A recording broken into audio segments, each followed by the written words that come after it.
So let's take a moment. First of all, I want to welcome everybody.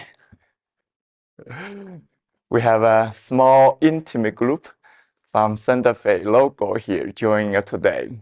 So welcome everybody. Welcome to the Sacred Lotus Kiva here.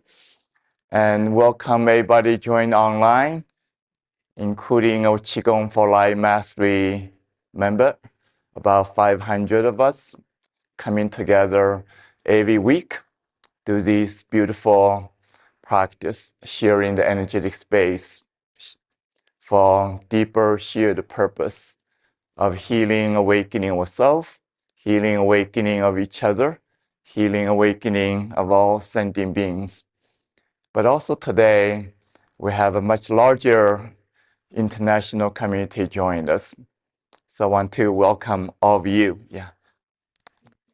Definitely a few hundred, if not thousands. Yeah. So the dedication today is very special. We're honoring one day, out of whole year, we're honoring Tai Chi Qigong internationally. And that started, I think, about 20 years ago. So I can't not help to feel what that means.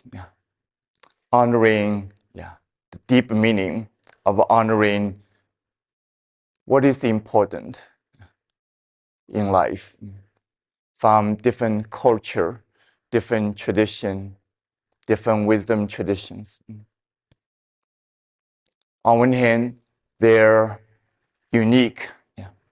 On the other hand, they're all speaking to our heart, to our universal longing. In this case, the ancient history of Qigong, very ancient. So in this day, I'd like to honor the history first with all of you. It's not something like pop up, new age. It's not someone channel the wisdom from another planet. It's something has been developed over more than 5,000 years now.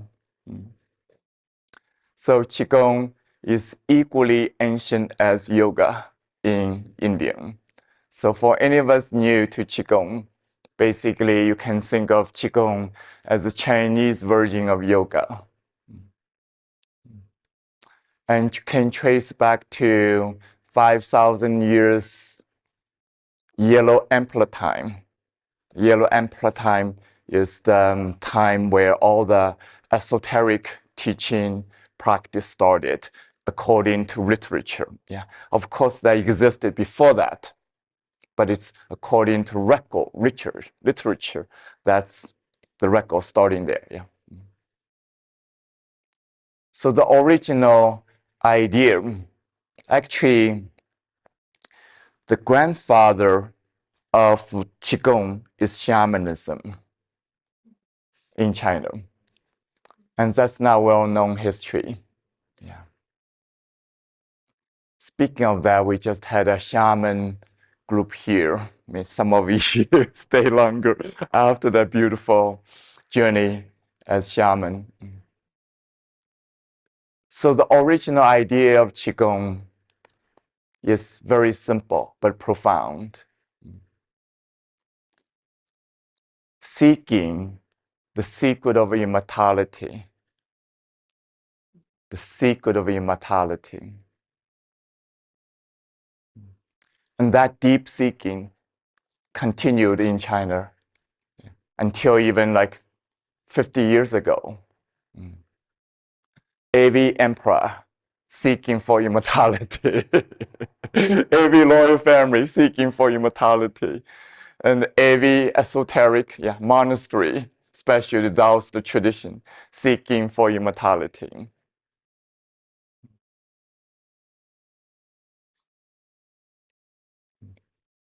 But what they discover, not only many stories, people are able to live beyond 100, beyond 200, even beyond 500. These are based on true stories. But more importantly, they discover over time the secret to longevity, as well the secret for healing. And the secret for healing, application of the same secret for immortality to longevity and the healing to the healing is relatively new in China.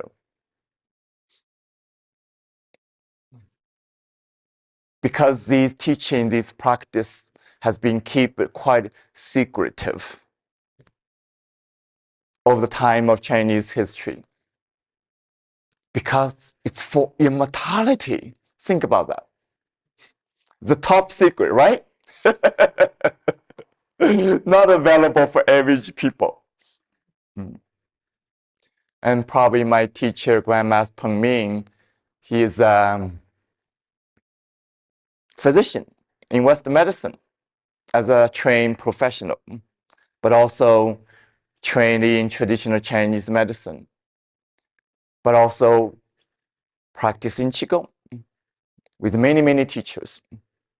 So he started to experimenting, after years of profession in Western medicine, realizing the Western medicine is limited, including treating especially, so-called incurable chronic condition. Then he started to highlighting traditional Chinese medicine and realizing it's also limited. Also realizing it take long time. So he started to experimenting Qigong. And as a total surprise in the beginning, the result is much more effective, much more profoundly possible to recover even from incurable chronic condition. So he started using less medication for his patients over the time. And because of that, the government put him in jail for 3 times.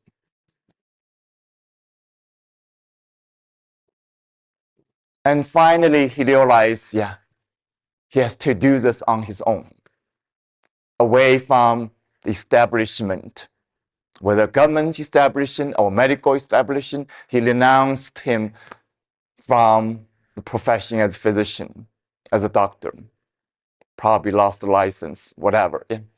So he established the Qigong Center in China. In the beginnings, only, I think, 15 students, then 50 students. Then over the 2 decades of time, eventually, thousand people showed up. At one time, when I was there, 5,000 practitioners.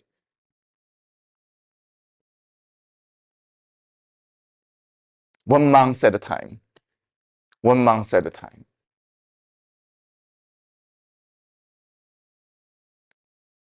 Probably that was the first time in the Chinese history that happened. So as a doctor, he wants to take a more scientific approach, including measuring the tangible result. So he asked students, practitioners, do the conventional medical test before entering the month-long program. Then go back to the same hospital to do the test again, compare the result. As a result, 98% of people see the measurable change, including more than 25% of total recovery. Most of them is incurable condition. Without any other treatment, without any dietary prescription, any herb, anything, just Qigong. And the simplicity, as he put it, when students ask him, how can I heal most effectively? His answer is simple. Eat, sleep, shit, and Qigong. If we can do that for 1 month, the magic happens.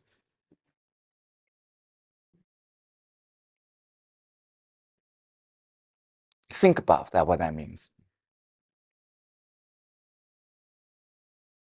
So all these years, yeah, I've been teaching full-time for 24 years now. After I finished my master training program with him in the Medicine Qigong Hospital for 2 years, yeah.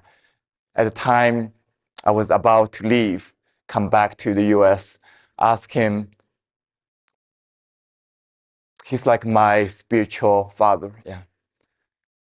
What should I do when I go back to US? Should I keep my old job as artist? Or I started teaching Qigong full-time. And he never been in the US before, has not ever visited the US before. He said, maybe you should keep your job for a while. Then experimenting how this is going to work in the West culture. I didn't listen. I came back, with no bank account, with no home, no place to live. I didn't go back to my old career, start to teaching. Start running retreat, 1 month long retreat. My very beginning, my teaching career, start running 1 month long retreat in the first year after I graduated.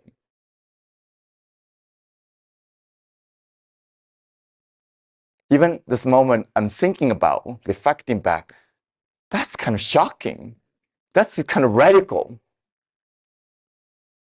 But also realizing, yeah, my all years of training in the Medicine and Qigong Hospital, I lived in this Qi field, in this radical way of healing.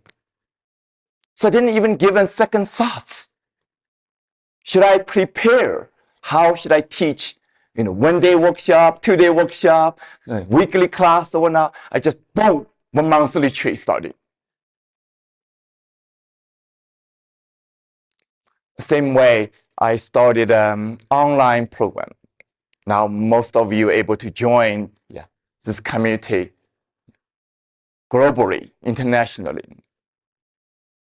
Because I started online program 12 years ago. Back I was living in Petaluma, California. Back then, the technology is so primitive. The server stopped working. The Wi-Fi stopped working. And the connection from the camera to the server stopped working. The sound distorted, image freeze up. Yet, I don't give up. One thing I realized in my life, when I put my mind, my heart into it, whatever I do, I give 100%. 100%. I never give up, neither.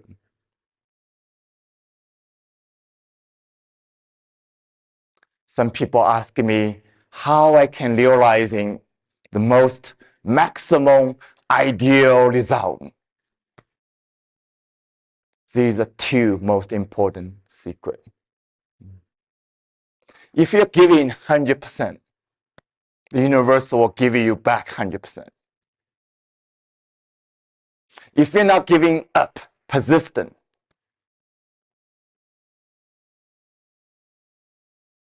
that means not wishy-washy. That means not transactional. My commitment in my healing journey, able to recover totally from these incurable conditions, including asthma, sclerosis. Even at the beginning, I didn't have any goal of recovering from them because they were diagnosed as incurable condition. I thought I have to live with them for the rest of my life. Like everybody else, yeah. But for spiritual reason, I was hooked from day one. So my commitment to what I was doing, continuously doing, only can describe as whatever takes. Whatever takes. So today I'm sharing a little bit of the importance of the history we are walking, on the shoulder of our ancestors, the wisdom beings, the teacher, not only my teacher, but the teachers before him. Lao Tzu, Buddha, Confucius, Zhangzi, so many sages sentenced in China.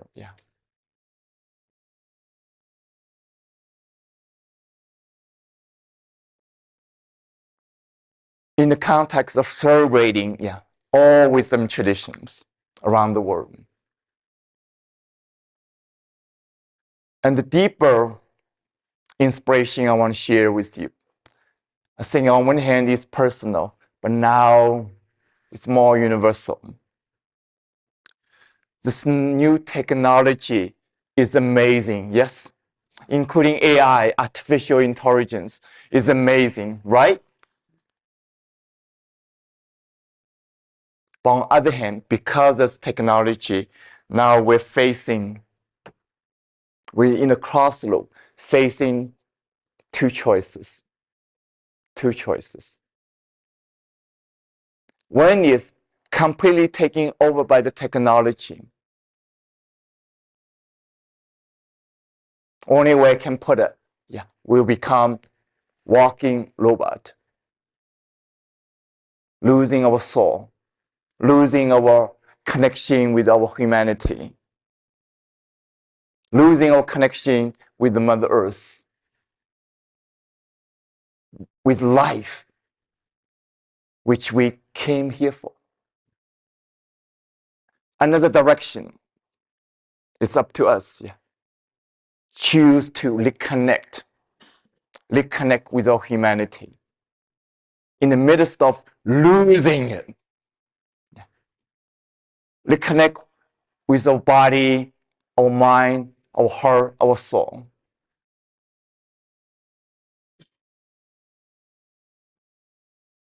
And that is my deepest inspiration. Yes, in the beginning, when I embarked on this journey, in a way, I didn't know what's for. More coming from the deeper longing of something's missing in life. I was unhappy. I was lost. I was feeling homeless. I was feeling unsettled. And that deep feeling of loss, invoking the deeper level of longing, seeking, I can only call this as a soul's longing. And that driving force, that deep longing, continuously taking me one step at a time in this journey, including what I'm doing, including the continuously discover the deeper meaning of this human journey.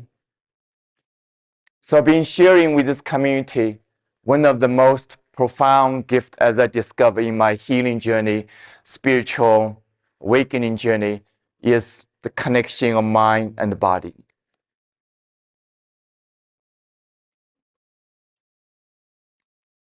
On one hand, we're all experiencing the struggle, the challenge of disconnection.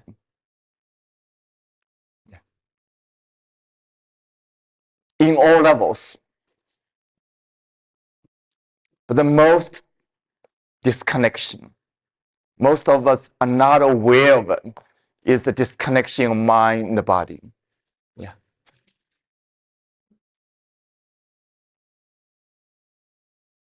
And that's the piece, I feel personal, passionate, how we can make new choice in the crisis of working with AI. We cannot win the war.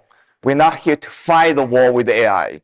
Instead, we can use the AI to help us, even to mirror our humanity, to amplify our humanity. One of the amazing gifts AI is offering is kind of new. Yeah. It's training our brain, training us to ask questions.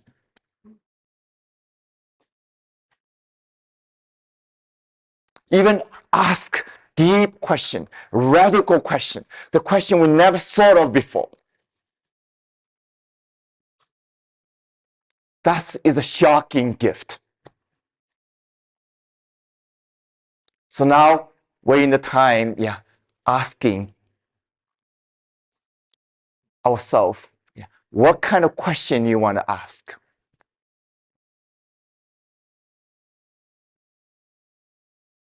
One simple question, What is the meaning of life? What truly brings us happiness, joy? What truly brings us the feeling of connection? I don't know if the AI is going to tell you, the most important connection you're missing is mind-body connection. Hope someday I'm training my AI to do that. Some point, I'm going to make my AI available for all of you. That's the beauty. We can train the AI to do what we want, but more importantly, to discover what we want to discover. So what I'm saying is we have hope. We have hope. I think that's one of the powerful reasons we're celebrating the World Tai Chi Qigong Day.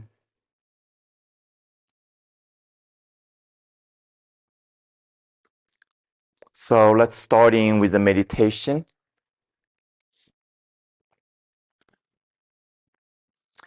Allow yourself to sit comfortably.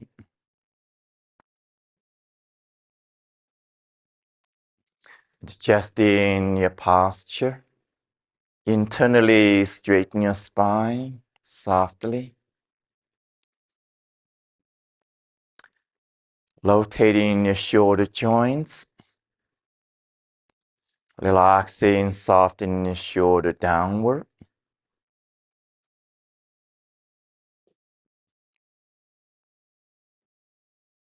With a gentle intention of connecting with your body.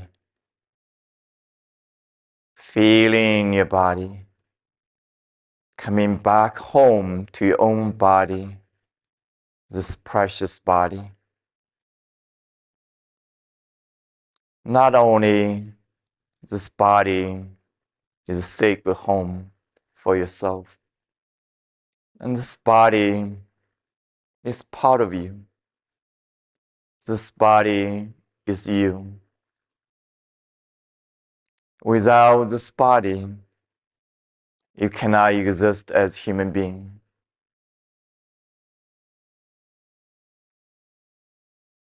Without this body, you cannot have any experience, any feeling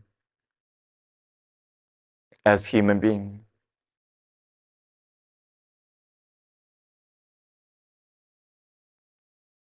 And this body containing all the gift you're looking for. The gift of love from your heart. The gift of joy from your heart. The gift of bliss from your entire body. The gift of creativity. The energy of your kidney system. Connecting with the energy of your brain. Fulfilling its creativity.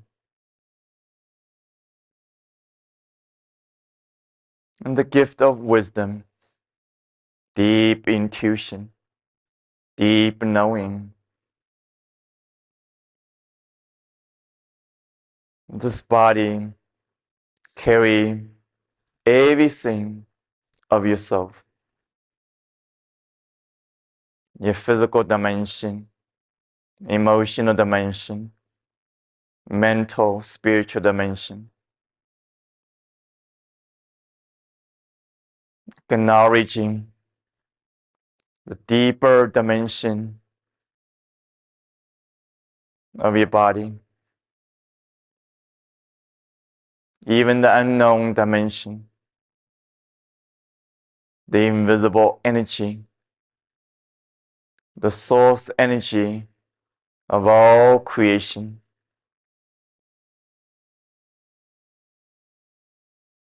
Inside of you.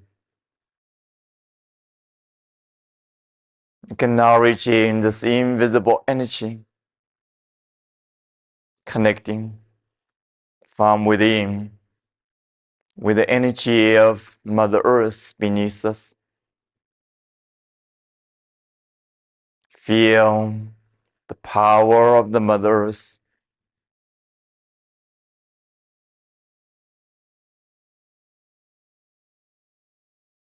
The presence of Pachamama, Gaia, 大地母亲.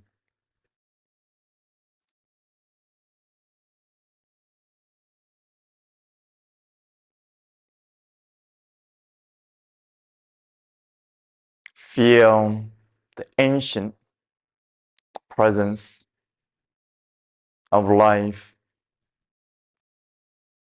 on the planet, on this Mother Earth.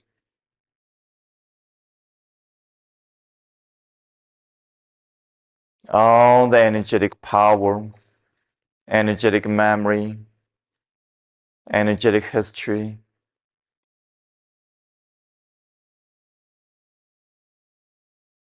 Just like as we are reminded by the grandfather, grandmother trees.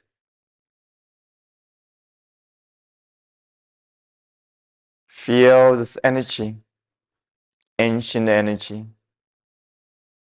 the source of all medicine, the source of all creation, the source of all life, gathering to your feet, gathering to your legs, gathering deeply to your entire body, deeper and deeper.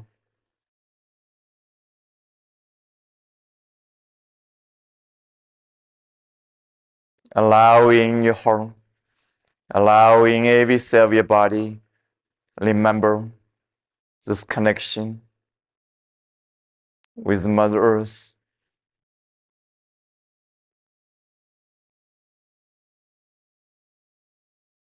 Continuously relaxing.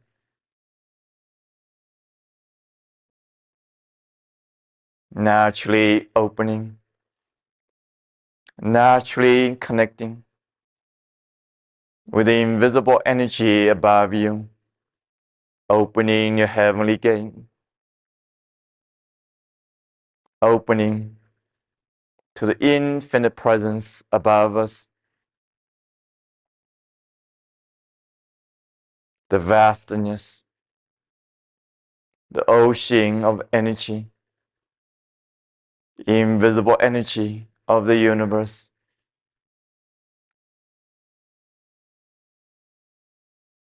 Including all the planetary energy.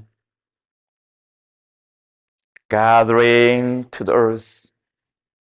Gathering all around you.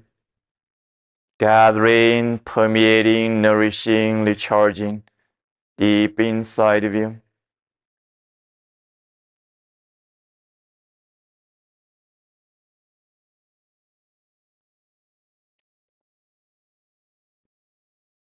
Feeling the ancient memory of your heart, yourself, the ancient memory of heaven and earth.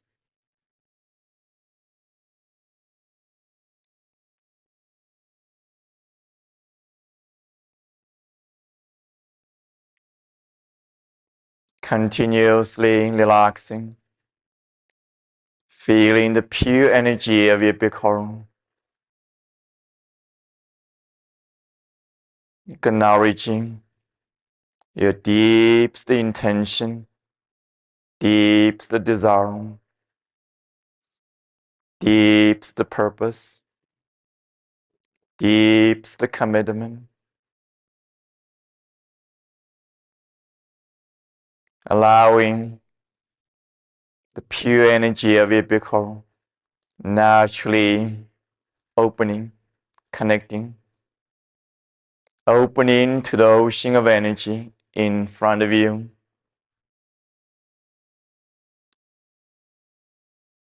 Beyond the mountains, the ocean, the horizon,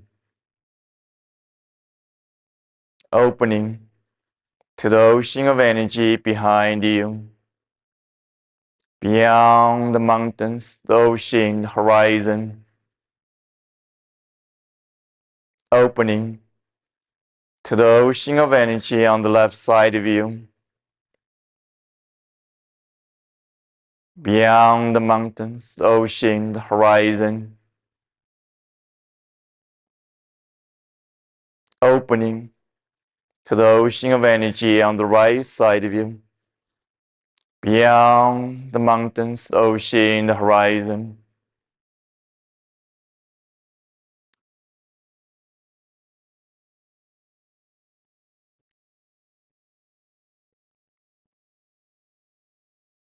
continuously relaxing, allowing, naturally opening, naturally connecting,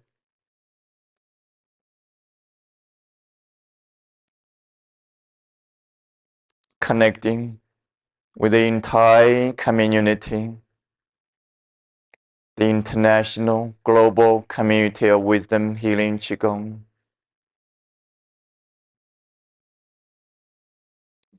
Connecting with the entire international global community of Qigong, of all systems, all traditions, including Tai Chi as one form of Qigong.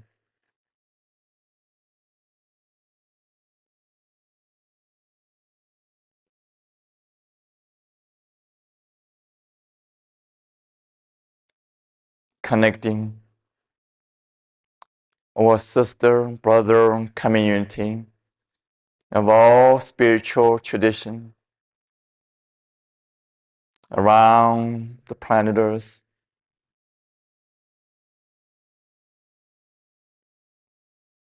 with the shared vision of humanity,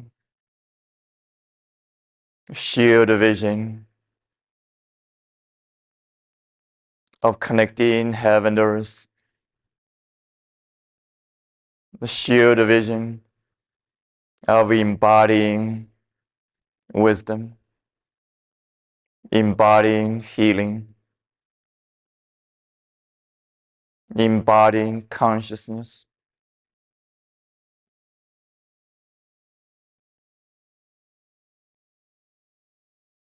acknowledging the global community of Tai Chi and Qigong, gathering together, celebrating in more than 50 countries, locally, non-locally, connecting in the Qi field, the healing Qi field, the global healing Qi field,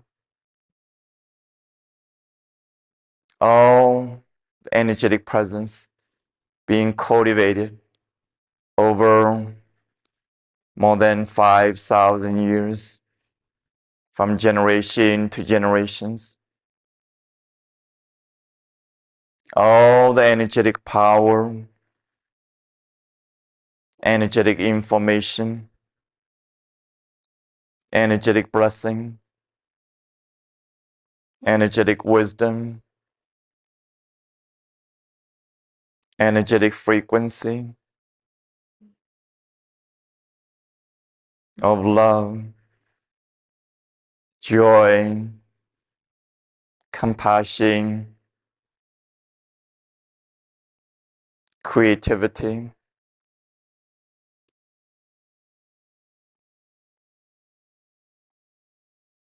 empowerment, healing, and spiritual awakening.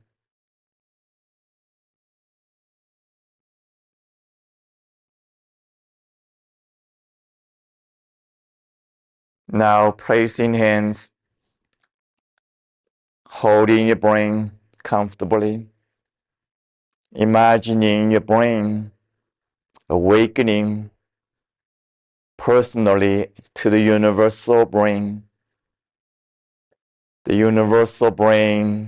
divine blueprint of the brain of humanity. Imagining your brain, hundreds of brain, thousands of brain, millions of brain, billions of brain, awakening to the divine blueprint. The human brain cannot be replaced by the AI.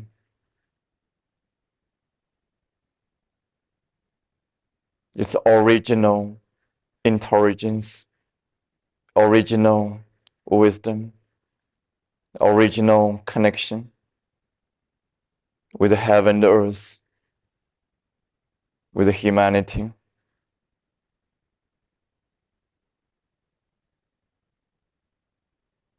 Now slowly move your hands down, feel your heart, embracing all the sensation, feeling of your heart, honoring all the sensation, feeling, both comfortable, uncomfortable, both intense and subtle, both painful and joyful, acknowledging both the known and unknown of your heart, embracing all life experience as human being, beyond any label, any judgment.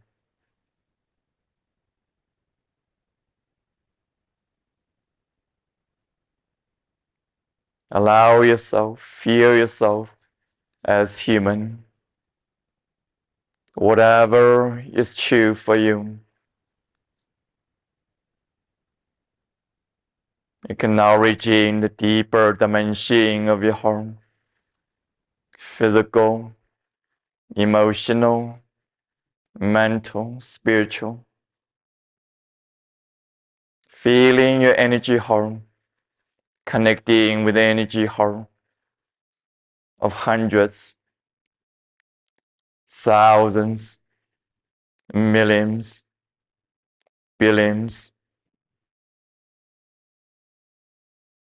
Feel the energy heart, your own energy heart, connecting with the energy heart of humanity, connecting with the energy heart of Mother Earth,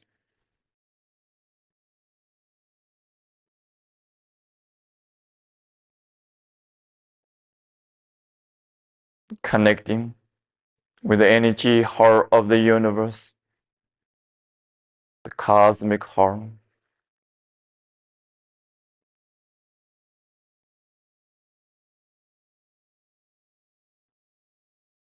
Acknowledging all the energetic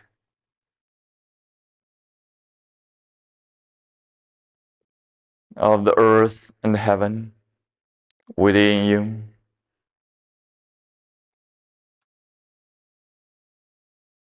Naturally, allow your heart awakening deeper, opening deeper, connecting deeper, fulfilling your deepest purpose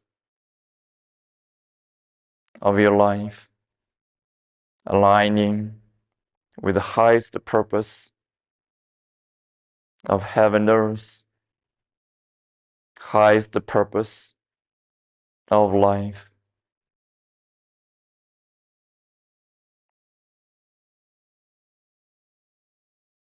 Slowly open your hand to the comfortable position. Take a moment noticing.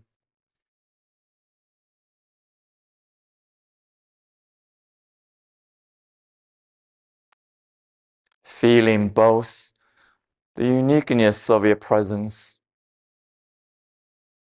your quality, your value, your history, your ancientness,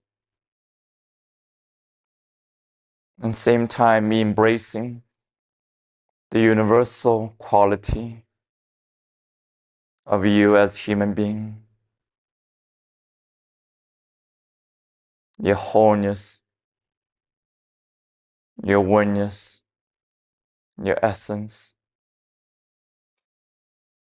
your timeless essence, your eternal essence, your divine essence.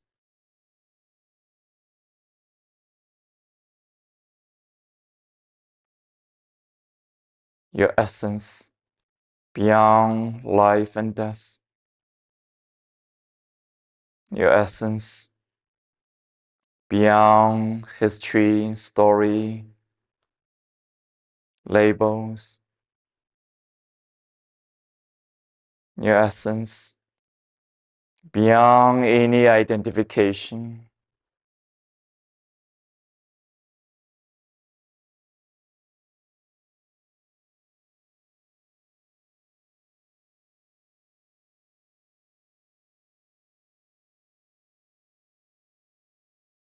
Your pure essence, pure consciousness,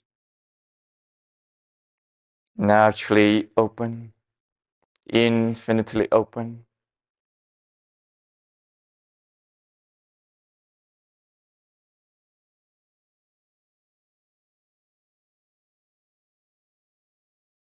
Your pure consciousness, naturally present, infinitely present.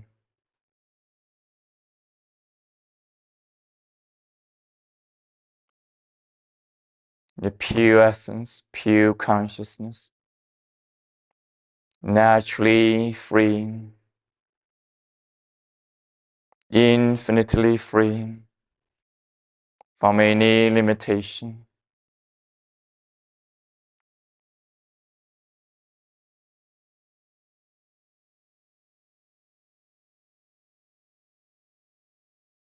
Your pure essence, pure consciousness, naturally aware, naturally aware, beyond any label.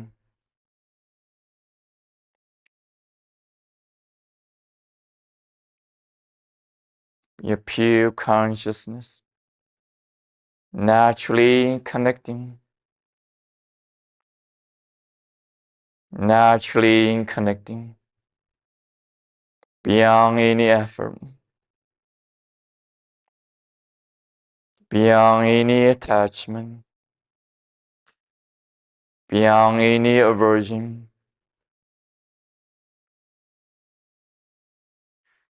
Simply naturally open, naturally connecting, naturally experiencing life.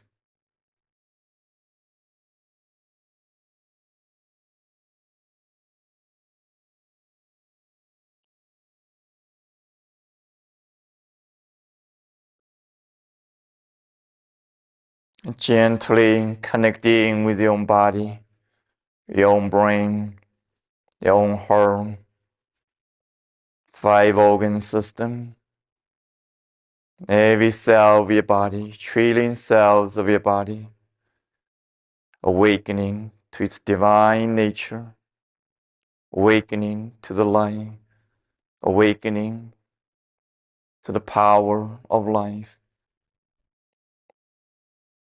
the natural intelligence, natural wisdom, natural creativity, natural capacity of health, healing, love, joy,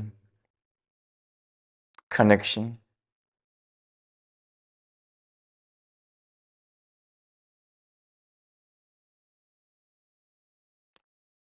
Gently, slowly moving your body now, rotating your hips slowly, gently.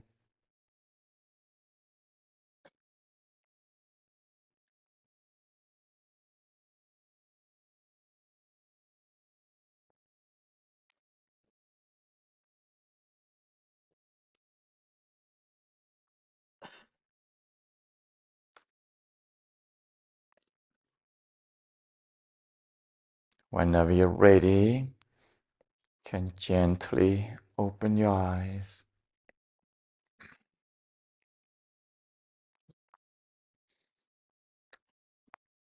Today is another very special surprise reason for us to celebrate. And it's my honor to have presence of Michael Franti in this auspicious occasion. And when Michael come up, of course, he doesn't need an introduction. Everybody knows. So I wasn't sure I want to keep this secret just to myself. I will share with all of you. And graciously, Michael agreed to come up. So the most powerful gift of energy is music. And so I'm honored to have Michael here. We had a beautiful time together in last few days. And this morning, we took a walk to the grandfather tree.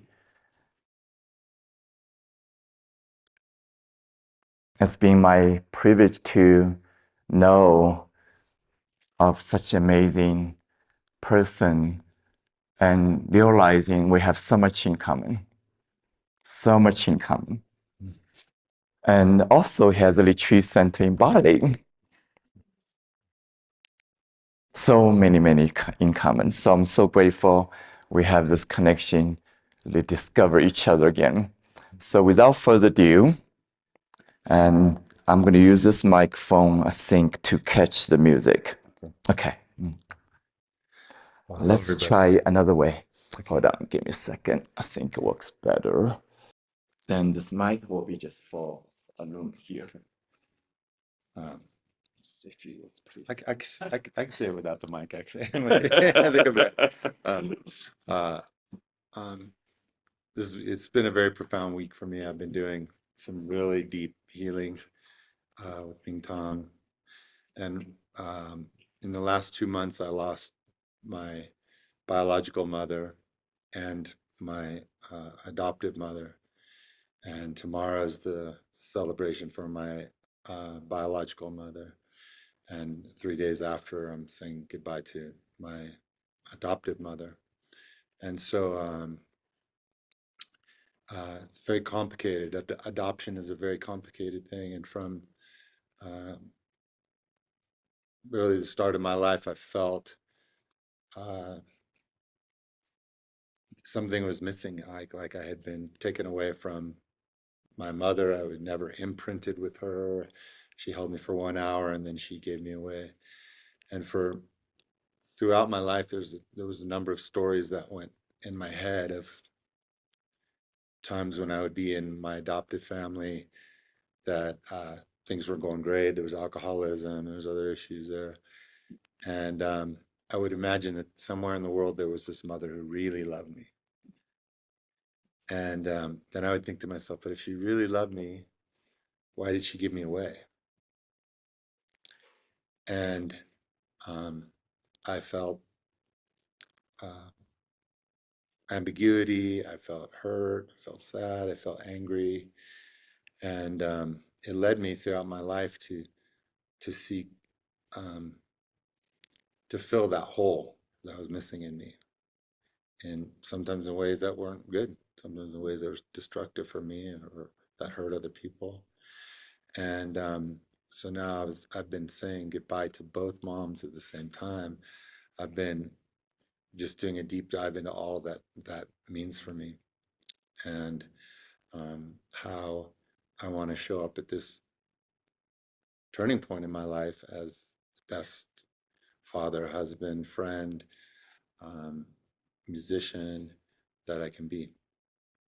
And so I've been grieving this week. I've spent the whole week just in tears and writing and meditation, um, and mostly just going back and talking to myself as that infant, talking to my mother's as she was birthing me and didn't have a name for me, didn't have a blanket for me, didn't have a crib for me because she knew she was going to be handing me over, and the incredible sadness that she felt and that she covered up for the rest of her life. So I'm grateful to be here this morning. I'm grateful for Mingtong for helping guide me through so much this week, so many hours and hours of crying and uh, bringing to mind all of these different aspects of my life. And this is a song I want to sing for both my moms. And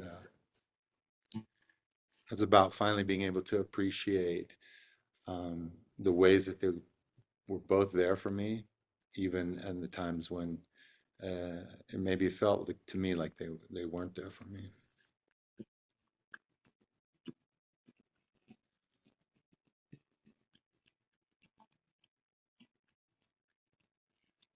I thought I had to die, go to heaven, but I live in heaven with you. Thought I had to sleep before 11 till I felt midnight with you. I thought by now that I'd have found a million times around the world a love that was true. Thought I had to die to go to heaven till I found heaven with you. I've been running round and round with life, and it's still undefeated. Every time that I get up, it knocks me down, and I've been thinking. I've been chasing shooting stars, burned out before I reached them. And now you're in my arms, my love, it sure is good to meet you. And whoa, somehow the stars have all aligned. Whoa, thank God that love found me. I thought I had to die to go to heaven. I live in heaven with you. Thought I had to sleep before 11 till I felt midnight with you. Thought by now that I'd have found a million times around the world a love that was true. Thought I had to die to go to heaven till I found heaven with you. Ain't it funny how I never saw the roses? 'Cause I was always thinking about the thorns. Instead of catching my breath at the stoplights of life, all I heard was people honking horns. And whoa, I had to fall down on my knees. Whoa, for you to finally show me. I thought I had to die, go to heaven, but I live in heaven with you. Thought I had to sleep before 11 till I felt midnight with you. Thought by now that I'd have found a million times around the world a love that was true. Thought I had to die to go to heaven, till I found heaven with you. Oh, somehow the stars have all aligned. Oh, thank God that love found me. Oh, somehow the stars have all aligned. Oh, thank God you showed me that I didn't have to die to go to heaven. 'Cause I live in heaven with you. Thank God I haven't had to die to go to heaven in my life. 'Cause I live in heaven with you.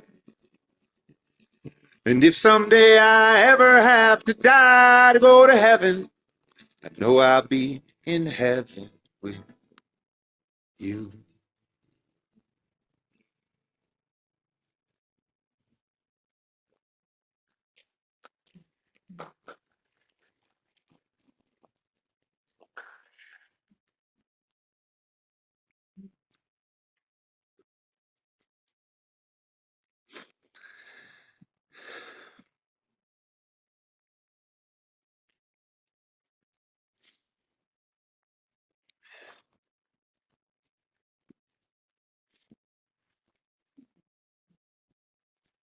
Let's say, everybody, come closer. And also inviting our online community, connecting with Michael, connecting with his heart, so big, so deep, so profoundly human and divine.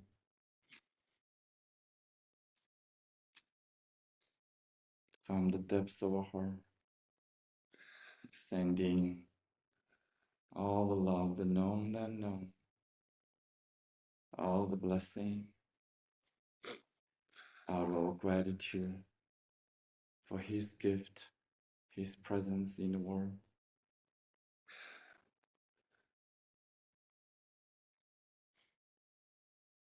Deeply to the depths of his heart.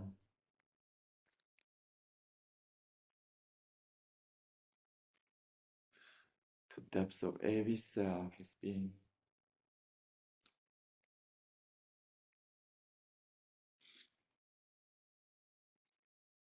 Into his family.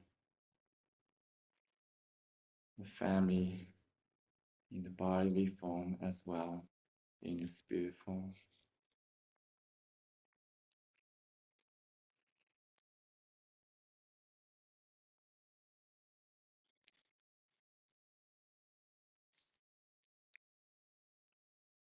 We say, Allah, Allah, Allah.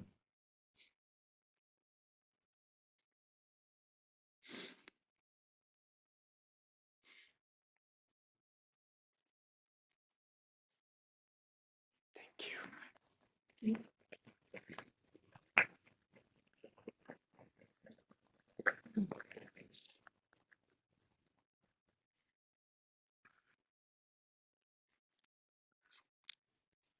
Should we do some practice? Movement practice. Everybody stand here. Let's break out the balloon. Thank you. Such a beautiful, auspicious surprise gift.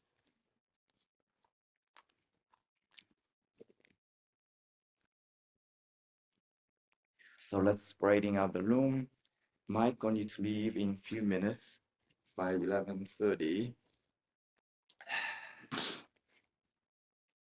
So let's open on this way, have enough room to move. And your feet comfortable, both shoulder width. Left hands on your low back comfortably. Squatting down to comfortable position. Now using your right hand, initiating movement. Keep your palm facing up, facing up. Give yourself permission to rotate your wrist, rotate your elbow, rotate your shoulder joints, rotate your arms. Continue your own pace with the best effort until just the sound. Everybody continue.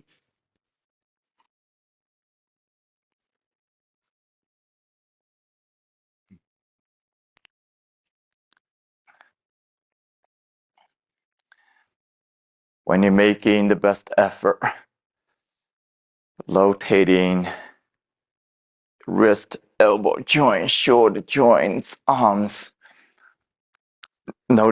continuously noticing the sensation, feeling of your body, the discomfort, the tightness, the pain, the stress of life, all physicalized in this body. And this body carry all the stress of life. Allow yourself honoring this body.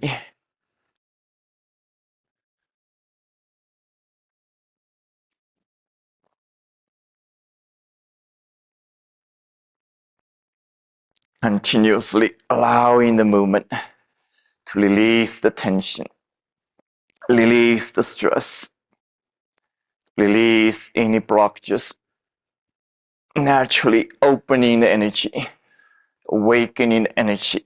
The life force inside of you start to awakening, opening, moving, flowing again. Now slow down the movement, switching to left side. Continue making the best effort, keeping your palm facing upward, rotating your wrist, rotating your elbow, rotating your entire arm, embracing the limitation of this body, the limitation of life. Within the limitation, allow the movement, discover the freedom. The movement bring you back the freedom, the inner freedom, the energy freedom, the freedom within the limitation, the freedom within the structure of life. Acknowledging both the physical, the form, including this body, as well the formlessness, the energy, as well the invisible aspect of this body, invisible aspect of life, invisible presence of the universe inside of you, awakening, opening, moving, connecting, nourishing. And slow down the movement. Now switching to right side again, slowly, slowly. Whenever you're comfortable, you can close your eye and squatting down further. Continue the movement with your hands initiating the movement, twisting the joints. Allow your shoulder follow the movement. Allow your hip follow the movement. Allow your feet extending down to the earth like grandmother tree. Load it down to the earth.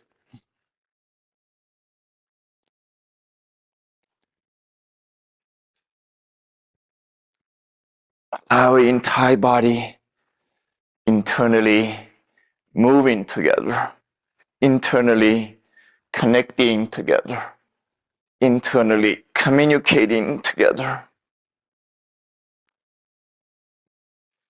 Life is about connection. Health is about connection. Oneness is about connection. Fulfillment is about connection. Your mind, body connecting. Every part of your body connecting. The physical, emotional, mental, spiritual connecting internally. The inner, the outer connecting. The heaven, the earth connecting inside of you. And slow down the movement. Slowly switching to the left side again. Continuously with your own best effort.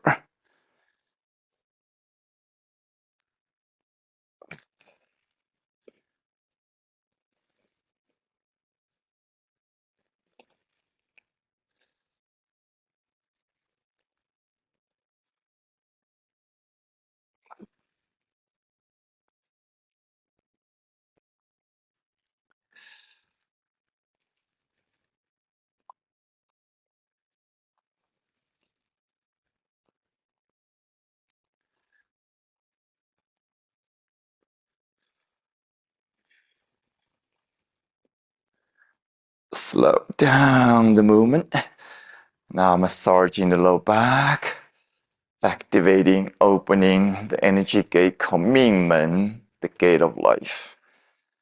Strengthening, nourishing your low back, strengthening, nourishing your Jing energy, the source energy of creativity inside of you. And adjusting your posture, feet comfortably shoulder width. Releasing the hands to a comfortable position. Take a moment noticing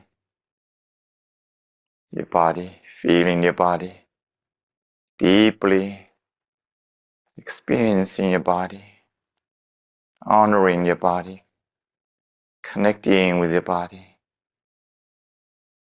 And slowly lifting your hands upward in front of you, gently, softly, to your shoulder level, to your comfortable position. Finger palm open, holding a ball of light, ball of energy. Arm hugging a column of energy in front of you. Relaxing your shoulder, softening, softening. And slowly rotating to your left side. Rotating from the low back, middle back, upper back, to the neck. Holding the position. Internally straighten your spine, stretching your skeleton. Allow the stretch, releasing the tension, releasing the stress, releasing the blockages. Same time, embracing the discomfort, embracing the pain, embracing the limitation. And slowly circling halfway towards the front, repeating the movement, rotating from the low back, slowly, slowly, middle back, slowly, upper back, neck, holding the position, internally stretching your skeleton, same time softening your shoulder, softening your arm, softening your muscle, tissue, nerve system, embracing all the sensation, feeling inside of you, whatever is true for you this moment. And same time open to the invisible energy, open to the power of the earth, power of the universe, power of life around you, deep inside of you. And slowly circling to the front, continuously to right side, rotating from the low back, middle back, upper back, to the neck, holding the position, relaxing, softening,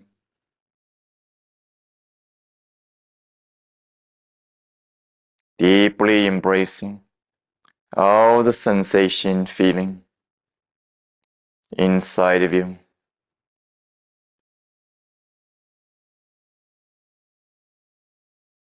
Feeling your body, accepting your body. Allow your body to relax, to open. Slowly circling halfway towards the front, repeating the movement, rotating from the low back, middle back, upper back, holding the position, relaxing, relaxing, relaxing. Deeply embracing all the sensation, feeling, the discomfort, the tightness, the pain, the limitation. At the same time, open to the invisible energy, invisible power, open to the hidden potential inside of your body. Slowly circling towards the front, relaxing, noticing. Slowly lifting your hands, arms upward, gently, softly, opening above you as far as you can. Then 10 palm facing down diagonally, opening the elbow to the side, tucking your chin, straightening your spine, stretching your skeleton,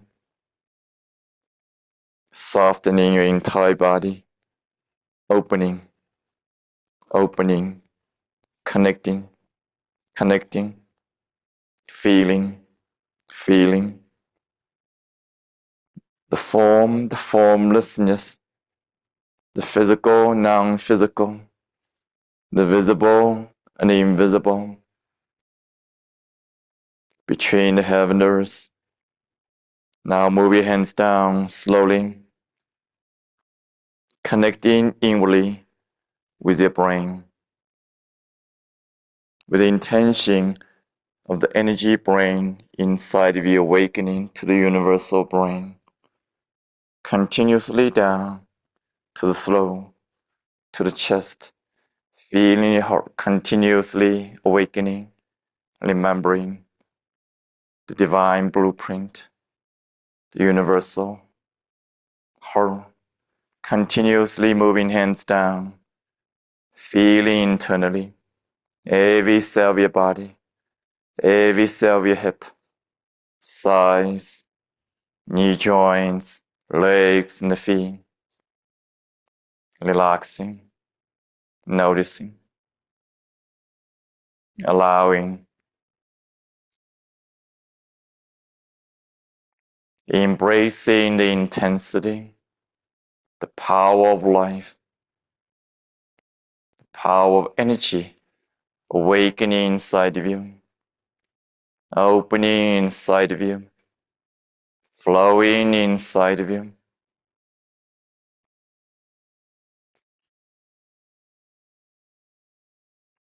One more time, slowly, slowly, lifting your hands, arms upward, gently, softly, in front of you. Inviting the gentleness, softness, slowness. In the ocean of energy, invisible power, allow yourself rotating to the left side with the sound of howla. All is well, getting better. Slowly.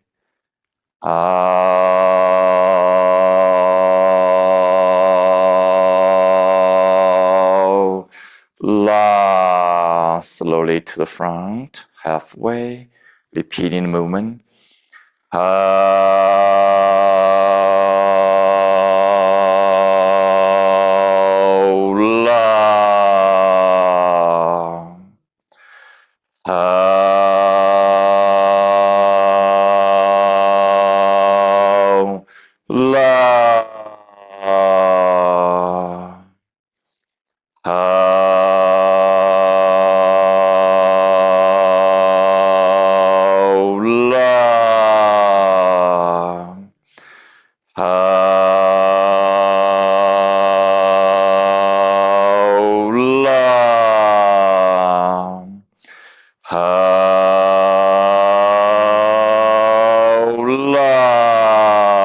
circling to the front, continuously to the right side, slowly with the sound, vibration. Ah, long. Ah,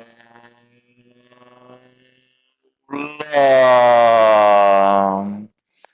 Ah, long.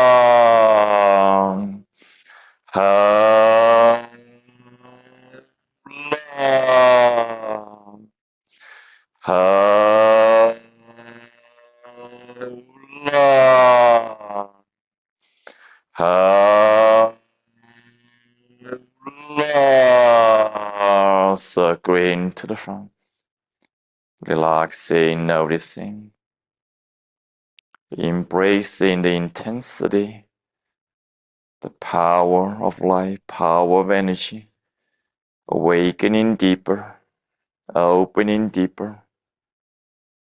Your hands, arm energetically connecting with your heart, with your brain, with your 5 organ system.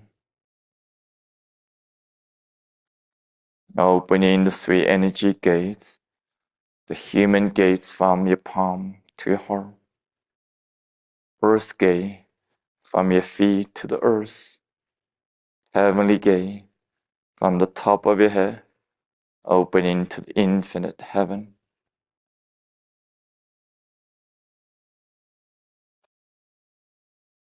Energy, awakening, opening, connecting, flowing deeper and deeper.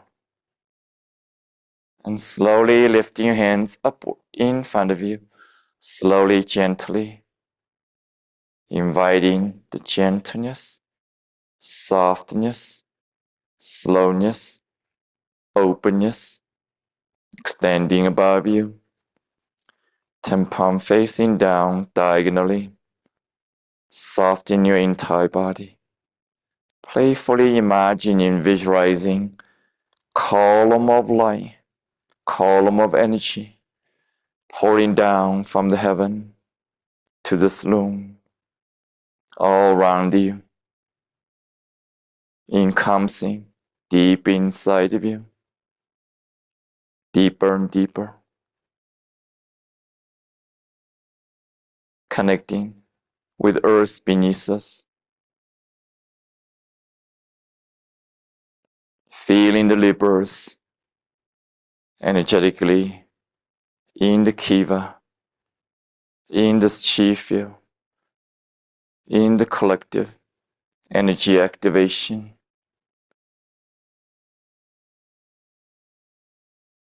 Slowly move your hands down, gathering, connecting inwardly, deeper and deeper, allowing your brain cell rebirthing, regenerating, continuously down. Feel the throat, chest, deeply allowing the heart, organs, cells, regenerating, awakening, remembering, continuously down, feeling the cell of your thighs, knees, legs, and feet, relaxing, noticing.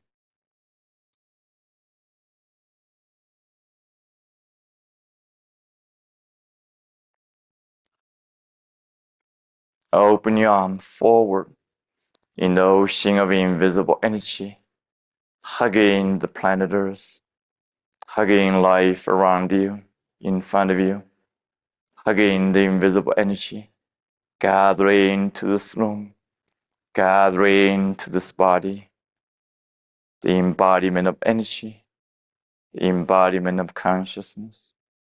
Placing hands on top of your navel, internally centering, internally gathering, internally connecting, internally integrating between the heaven and earth.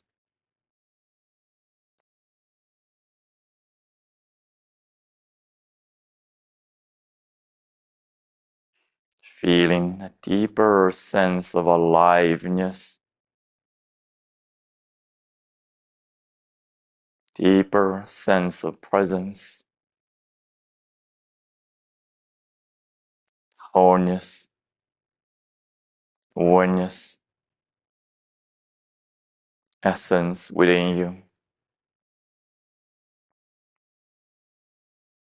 Slowly, gently open your hand, softly open your eyes. We're continuously dedicating all the teaching, practice, sharing, all experience of the practice as well, all experience of life to the highest purpose of healing, awakening ourselves, healing, awakening of each other, healing, awakening of all sentient beings.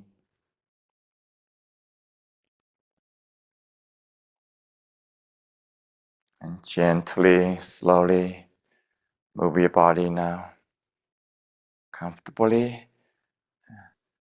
We're going to take a 15 minutes break. And while we're here locally, you can, here's the bathroom, another bathroom next door, but also you can go to the main lodge, maybe some snack, teas waiting for you. Later, when we finish, we have some food for everybody. And for online, yeah, friends, you enjoy your break, nourish yourself. So we can start in 15 minutes. Yeah. So this morning, Mike was asking me a question, saying, what does your day look like? Typical day look like? So I was like thinking, obviously, every day is different. I have a kind of different cycles, period time teaching a lot, period time teaching nothing, period time on this project, on that project, right? But overall, it's like yesterday is like my typical fulfilling day. Things been happening today too. Slightly different ways. Yesterday more like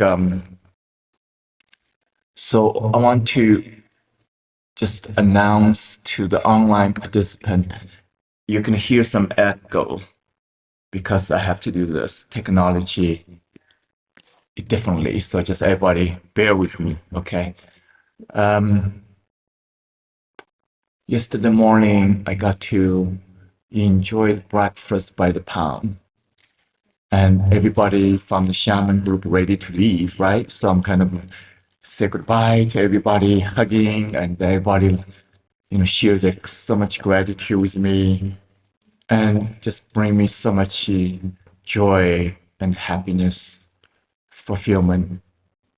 And so that take almost like whole morning. Then, or in the morning, I spend half of the time taking picture actually, video and a picture, and also asking few participants share their experience.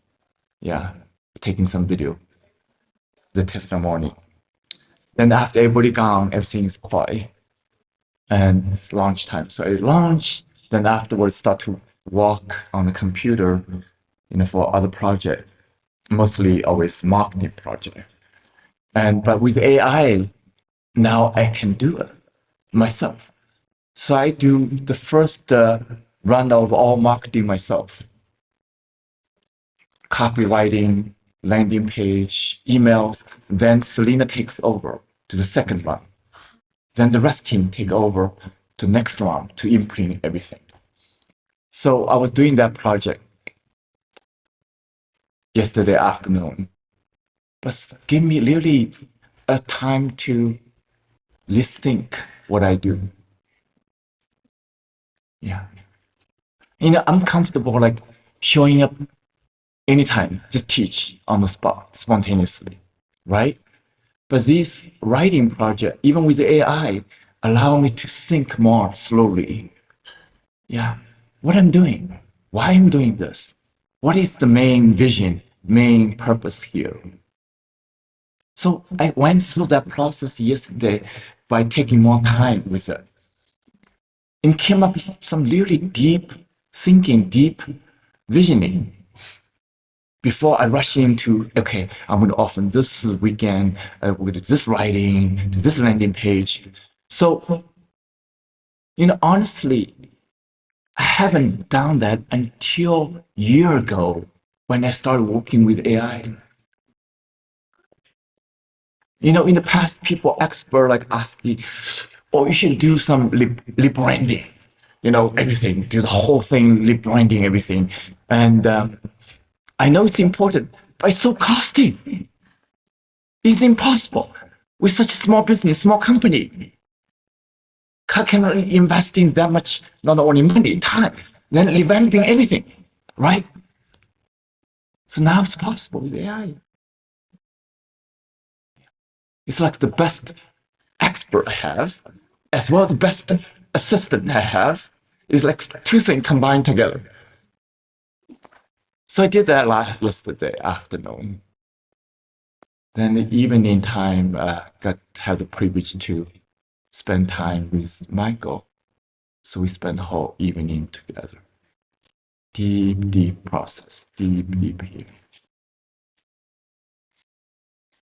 So then I came back, watched some movie, then got sleep with my wife.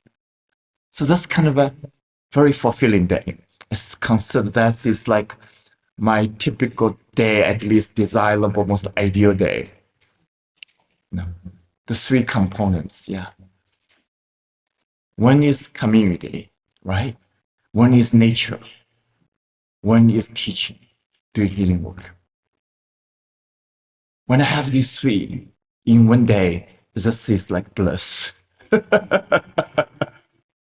Actually, it's not occasional anymore. It's happened pretty much so often. Yeah. Yes. Yeah, it is echoing. It's meant to be echoing. Okay, one thing I can do to minimize echo. Here we go. So the ironic part of it is when I was visioning yesterday with the AI and familiarize the vision so much more deeply personal, universal for me in the context of AI technology, which is artificial intelligence. And so in that context, bring me the deeper meaning of the work we do, going back to the original divine intelligence we're born with. Yeah. But the ironic part, it's funny part, the kind of funny part is the AI helped me to crystallize this idea. Isn't that amazing? It's like, that is like such a paradox. Another paradox. Life is full paradox, right? Qigong is about specializing, working with paradox, right?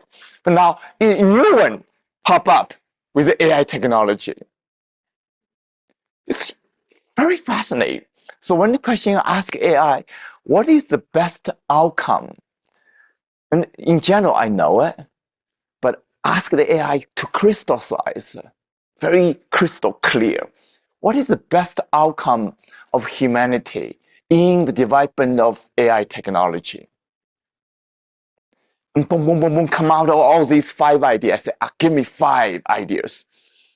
And exactly align what I know, of course, but I cannot write that way. Cannot write that clear. But I know it, so I know the truth. You know what I mean? I need to look at it to confirm this is true or not based on my own human experience. That makes sense? The AI can give me anything to give to me, but up to me how to take it, use it or not. Yeah. So then asking the next question, what is the worst outcome? Yeah. And exactly everything I know. But one surprising among all that, the worst outcome of that is human being disconnect with the soul, disconnect from the human nature, disconnect from their own original capacity of thinking, feeling, experiencing life. So at the end result, It's not so much the worst thing we're thinking the AI takes over, the technology takes over, and we were fighting the battles, this science fiction movie, right? And the human were losing the battle or win the battle, whatever. We think that's the worst. No, it's the opposite of war. Absolutely no war. That means humanity goes through a peaceful dying with no meaning to live anymore, with no meaning to reproduce anymore, no meaning to think anymore, no meaning to experience life anymore. That's the worst. Isn't that amazing?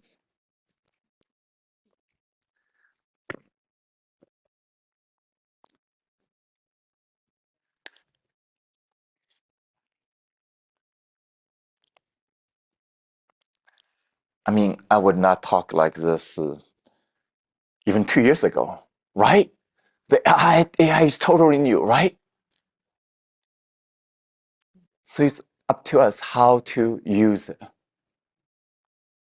But beyond how to use it, asking the deeper question, why we use it. Even ask a deeper question, why we're here. Every day we're thinking about what we should do. Yeah, what could be better? What's wrong? What's the problem? What's the solution?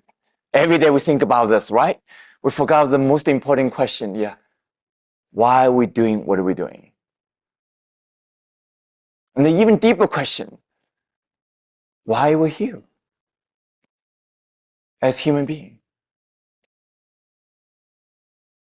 Every time we have this personal connection, true human connection. Instead of text message calling, instead of calling, hugging each other, yeah. And yesterday, it's like whole day, I was confirmed. On one hand, working with AI, what is the vision of Wisdom Healing Qigong? What is the contemporary meaning of Wisdom Healing Qigong in this time of AI technology? But on the other hand, it's like every day, the whole day experience confirmed for me, like how precious I have this human body, how precious I'm experiencing connection. And that AI cannot bring to me. Even though I was working with AI, but AI cannot bring me that. So to differentiate that, we have the intelligence, the wisdom to differentiate that. As I said, this morning, there's still hope. Yeah, hope. I think that's the deeper meaning we're celebrating the World Tai Chi Qigong Day. So because of many of us, are new to Qigong, so I want to kind of do a little bit of education, a little bit. We did a meditation this morning, deep sharing with Michael, powerful music for healing, and as well, intense practice. How many of you felt like your arm ready to fall down? If you pass the test, yeah, you're gonna do very well with me. I'm here to challenge you. So, but I also want to do some little education here. Okay, so I'm gonna do a little bit of education, which I don't do very often by using a slideshow. By the way, this is created by the AI too. Before, takes hours to do this. And this made it possible for me to do in 3 hours. Yeah, almost to the perfection. And that's the amazing thing. So any of us feel a little bit scared about AI, I invite you to take a new approach. And be aware of challenge, even crisis we may face. At the same time, consciously make a new choice of working with AI in different ways. That's my choice. I'm promoting that in our community. I'm not here to say promoting AI or against AI, but how to work with AI for the highest benefit of humanity. And for me, obviously, using AI to promote Qigong, that is the #1 priority. So I got that figured out.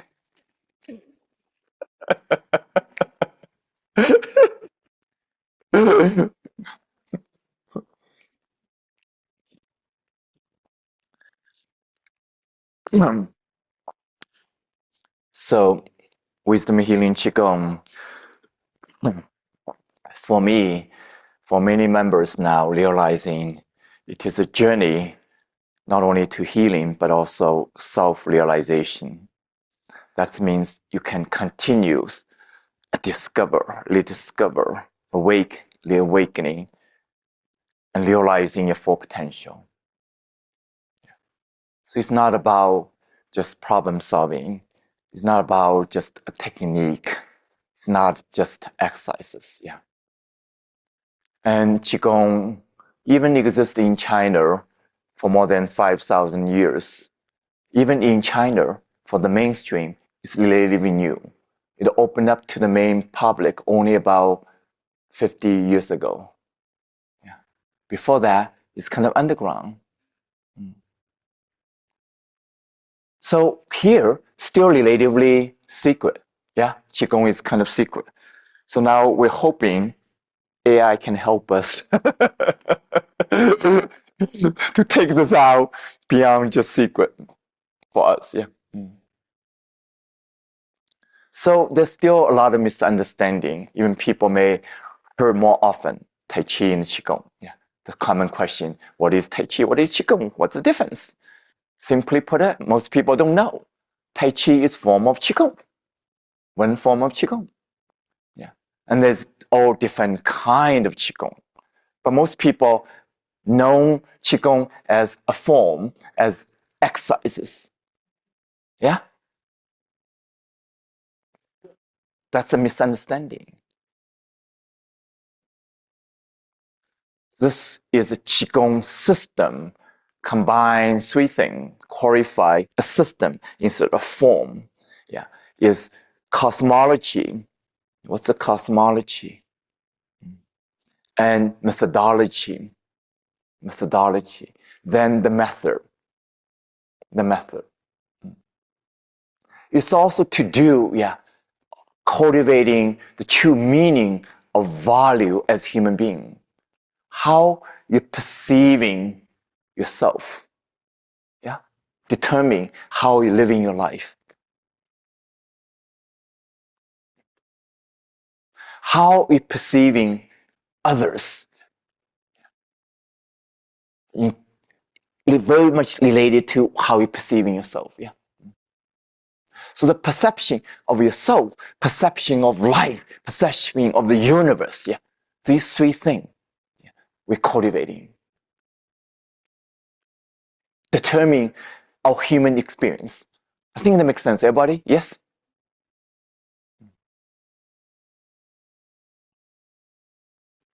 So, but what is unique about Qigong is working with Qi. This morning I'm speaking of mind-body connection using familiar language, yeah? When I say Qi, then we're thinking, oh, must be very Chinese. Might be very radical, occultic, whatever. People have a misunderstanding, don't know what Qi is. They're making all kind of assumption. So my definition of Qi is very simple. Everything is Qi. All existence is made of Qi, made of energy. So I use the words energy instead of Qi. Qi of like scare people. Yeah. Energy. This body is made of energy.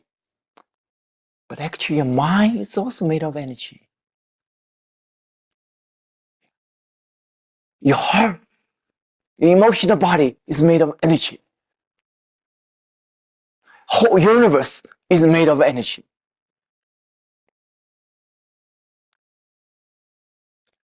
So when you realize that, experience that, then everything I'm talking about suddenly not only makes sense, but become experiential. Make sense, everybody? Oh, the mind is a subtle energy. All the physical body is solidified, physicalized energy. They are all energy, but all spectrum of energy is inseparable. Whole spectrum of energy is who you are.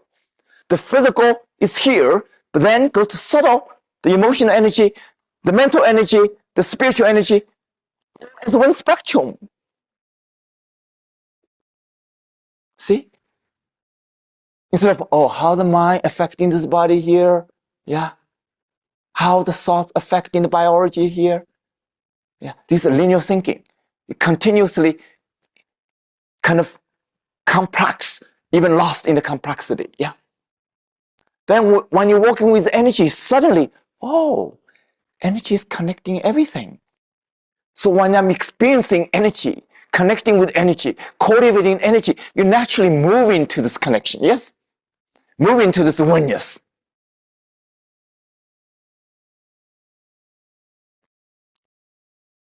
The implication of that is so profound. Make sense, everybody? So that's where the healing and awakening inseparable. Yes? It's about awakening to energetic wholeness, including the wholeness of the entire body, awakening to energetic oneness of who we are, inseparable from oneness of the universe, oneness of humanity. It's about awakening the pure essence of who we are, beyond our separation, difference, uniqueness, stories, perception of the physical and the form.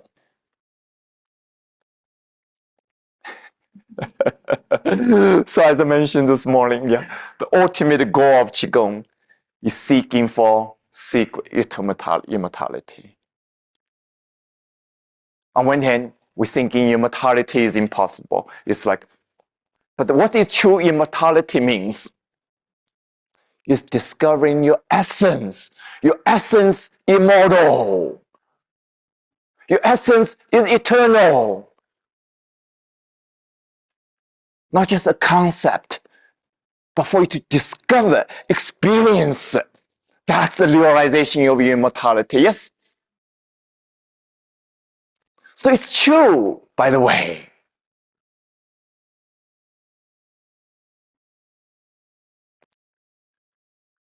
And then the bonus is realizing the longevity. The bonus is realizing, manifesting, not only just the possibility, but direct experience of healing, including recovery from any condition. You can quote me on this. Any condition.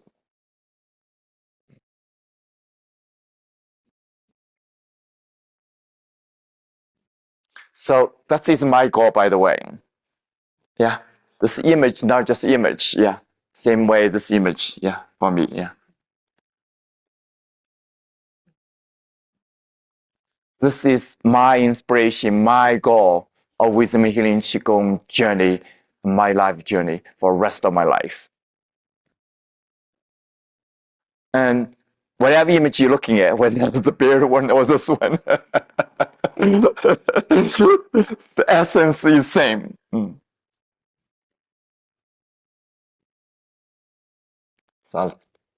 So we have done so much, yeah, in our life.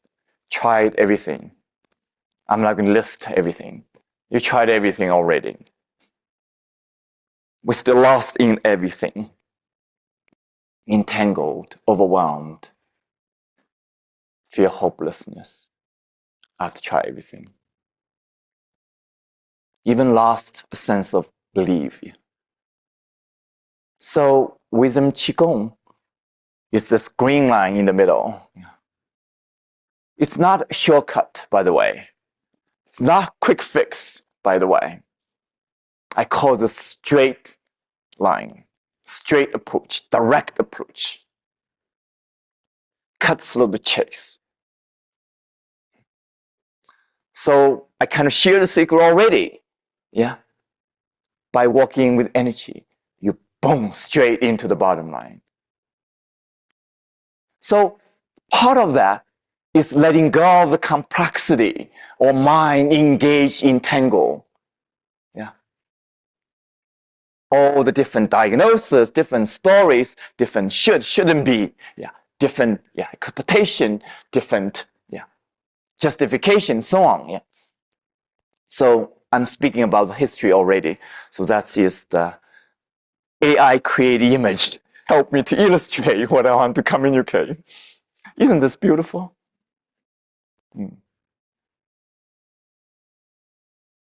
It's this journey ultimately realizing the high plateau of who we are. Yeah. Whether you call Buddha nature, baby nature, yeah, whatever terminology you use. Yeah. So the guiding principle of wisdom healing Qigong is integrative oneness. Yeah. Healing emerges when we recognize that all of life is one interconnected field of energy. You are not separate from the source. You are the source manifested. You are the source manifested in this physical human form. Healing is awakening to the wholeness, oneness, essence of life. So particularly in common language, yeah, when you connect with the spirit, you're connecting with the source. When you awaken in the mind to consciousness, you experience as a field of energy. When you're connecting with your heart, you experience emotion as energy of 5 organ system. When you connect with your body as energy, you're experiencing this body more than just physical body. It's the embodiment of energy and the consciousness.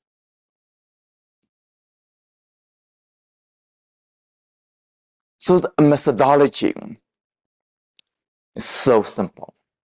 When you're working with energy, simply, when the energy is contracted, not moving, not connecting, life compromised, all function compromised. That makes sense, everybody? Doesn't matter. The energy of your brain, the energy of your heart, the energy of your cell, energy of your skin, energy of your own heart, field, basically, yeah. When this energy system, doesn't matter where, when the energy contracted, then the function of that part of the body is compromised. Make sense? Simple. But then the opposite of the truth is simple. When the same energy opening up, flowing again, connecting again, then the function come back. Yes? That's the methodology of wisdom healing Qigong. And that is very different even from other Qigong system. Okay. It's super simple, simplicity. When you work with such simplicity, that means you can do it. Yes? Oh, this is my body. Oh, the body feeling the tension. Oh, this movement is releasing the tension. This sound is releasing the tension. You don't have to analyze why you have this tension. If you want to know why you have this problem, simple. Stress. Period. Stress of a whole life. Stress of everyday life. Not only mental stress, emotional stress, also the physical stress come from lack of movement. So when we go through all these 3 areas, physical, you're working with releasing the contraction. Then what do you move into is this natural flow, return the original state of being, including the most optimal function of you as energy system, encompassing physical, emotional, mental, spiritual. Does that sound clear? Yes? Does that sound good deal? Everybody, I feel like that's the best deal in the universe, right? I mean, compare with everything else you've been trying to do. How complex.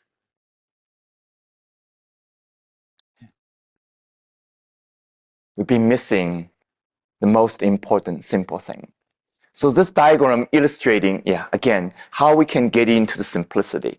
When you look at around this wheel, the outer wheel, the symptoms, the condition, the history, the stories, the diagnosis, the identifications, belief systems, complex of life, or cause and effect, the wheel karma, basically, in the Buddhist language. We are suffering in this wheel of karma, in this complexity. But there's hope. So what do? When you go to the inner layer, suddenly, the functions of the mind and body and heart is determining all experience we're having. Yes?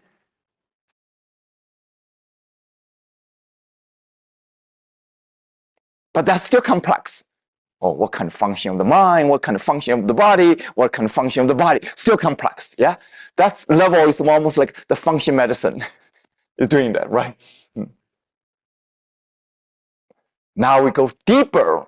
The energy of the mind, the energy of the body, the energy of the heart. Suddenly, there's only two patterns, contraction and open. Yes? Now you can go further beyond that pattern of contraction open. Yeah. You realize the essence, the very essence of who we are is pure. Whatever we're experiencing, the relative dimension, the essence, the absolute is pure, is free, is disease-free, is limitless, is infinitely capable. Not just as a concept.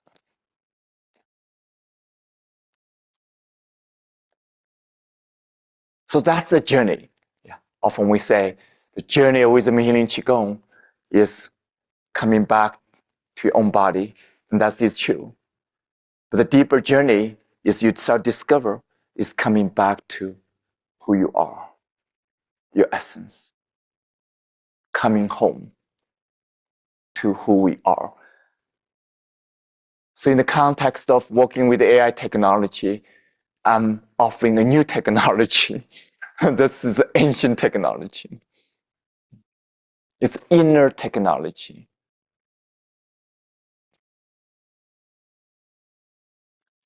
So, three secrets of healing, very simple. One is working with infinite energy. Second is returning to the natural flow. And the third is the collective energy field. More I do this work, more I'm realizing not only healing become more effective when we connecting with the community, connecting with each other, but actually the healing is not complete without this connection. Not only the healing is amplified by the presence of the collective, not only more effective, but the deep healing cannot complete. When we think of healing our relationship with mother, parents, grandparents, whatever, ancestral relationship, then you quickly realizing, all these relationship is entangled.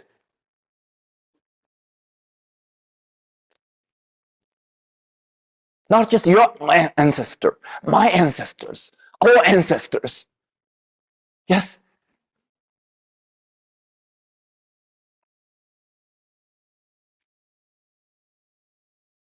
And the deeper healing also associated with our relationship with Mother Earth.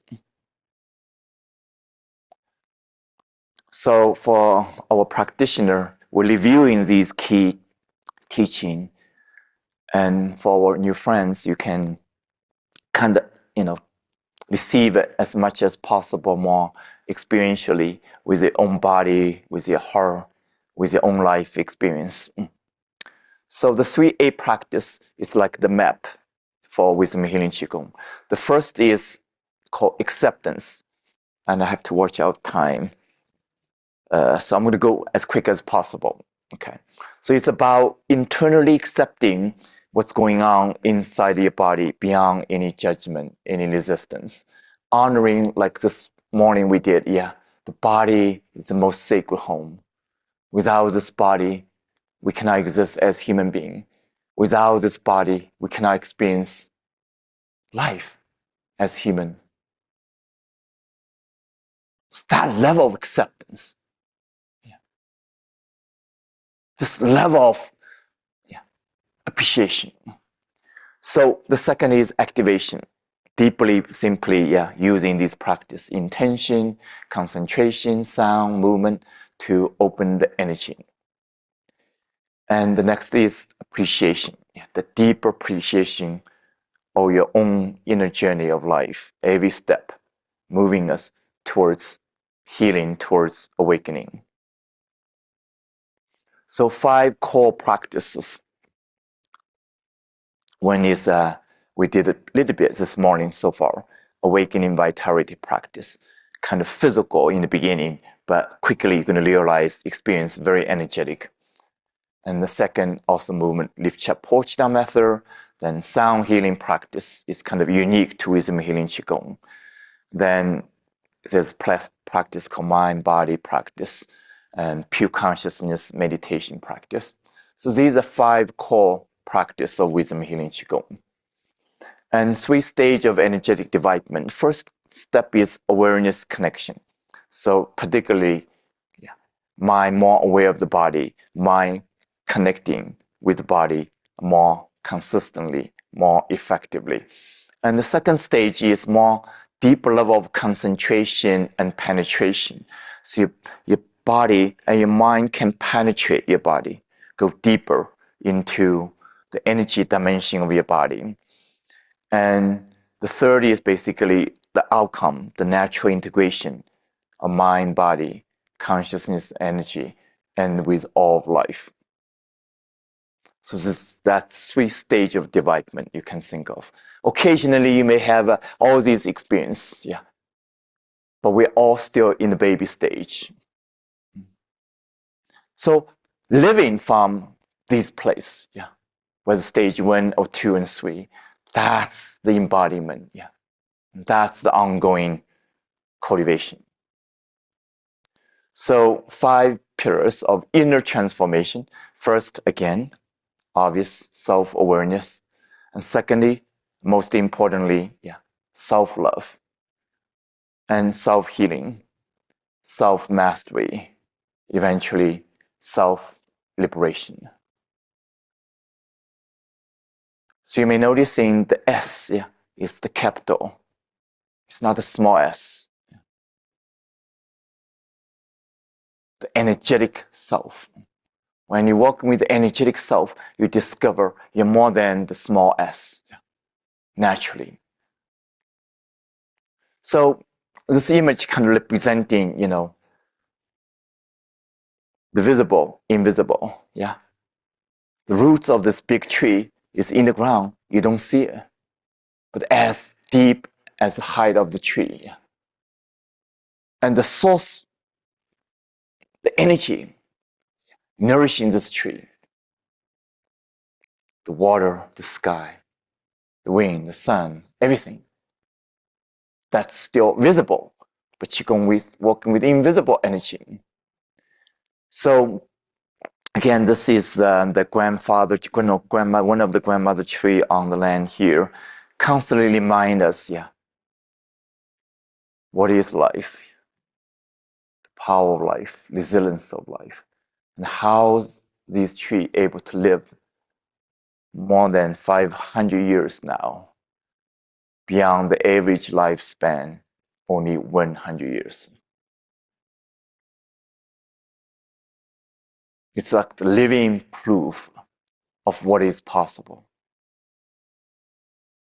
So 5 keys to wisdom healing Qigong.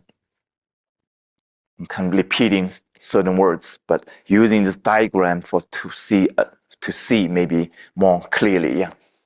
Again, connect mind and body, then connect with source energy and transform the energy pattern, upgrading our operating system, including our mindsets, and then awakening to the oneness. And that's the Qigong journey. Can you think of this like as a spiral? Yeah. In one level, you complete in the circle, but the next level, the spiral arising. Yeah. That's the source evolution. Yeah. 3 essential steps for healing. Again, always connecting with the body, most important. Connect with source energy, transform the limiting patterns. I'm simplified from 5 to 3 here.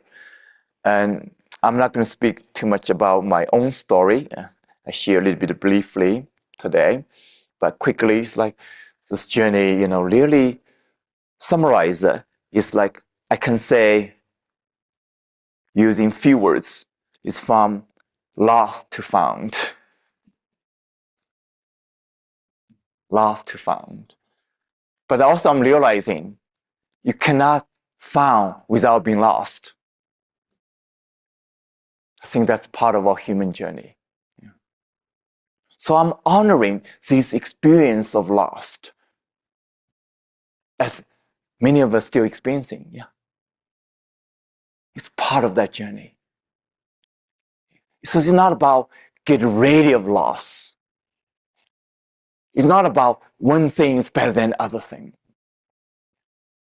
Just the process of lost to found.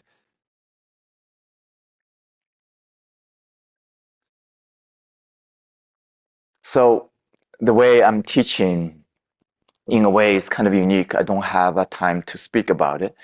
This is literally, I think of myself as a bridge, yeah, between health, spirituality, the ancient wisdom, the modern technology, the East and the West, and the science, spirituality, the practical, and the profound. And also think of myself as the builder of community. Again, that's my inspiration. I'm getting there, by the way.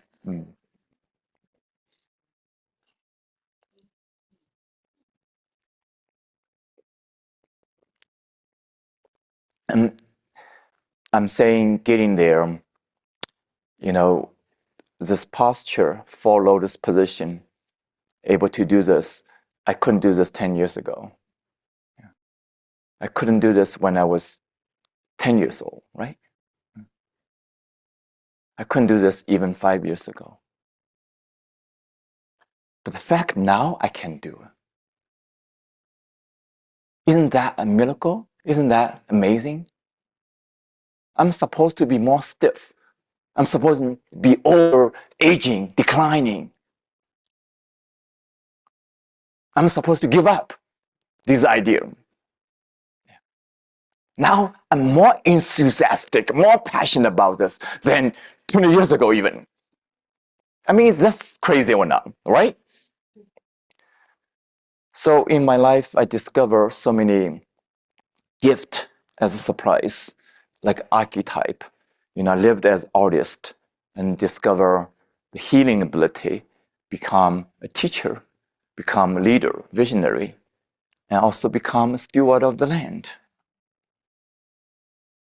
Kind of, reflecting on my life, mapping out these years is kind of interesting for me, very, personal, obviously. So, okay, I have to do fast, but I cannot, move fast without mentioning my teacher, of course. Yeah, meeting my teacher is the ultimate time my life changed forever. And all these years, even personally, physically, I cannot see him, but the blessing I received and continuously blessing me all these years and continue to rest of my life. So everything I do is really come from my experience of being with him and also trained in the, it's not just trained, I live in the medicine and Qigong hospital and go slow all the process, all the challenges to discover what is possible and also learn what takes to make it possible. Yeah. So that's a few things I want to mention here. Often we overlook. Yeah. We want some goal, some result, without realizing takes time, takes patience. Without realizing, yeah, you have to have equal proportional commitment to realize whatever degree of goal you want to realize. In the whole, not only the Western culture, in the contemporary culture now, same way in China, yeah. Everywhere, everything about shortcut, quick fix, instantaneous gravitation, get what I want. That very mindset is causing suffering, is causing disease, causing stress, causing overwhelm, unsatisfaction. And obviously, again, if we're not careful with AI technology, this is going to getting worse.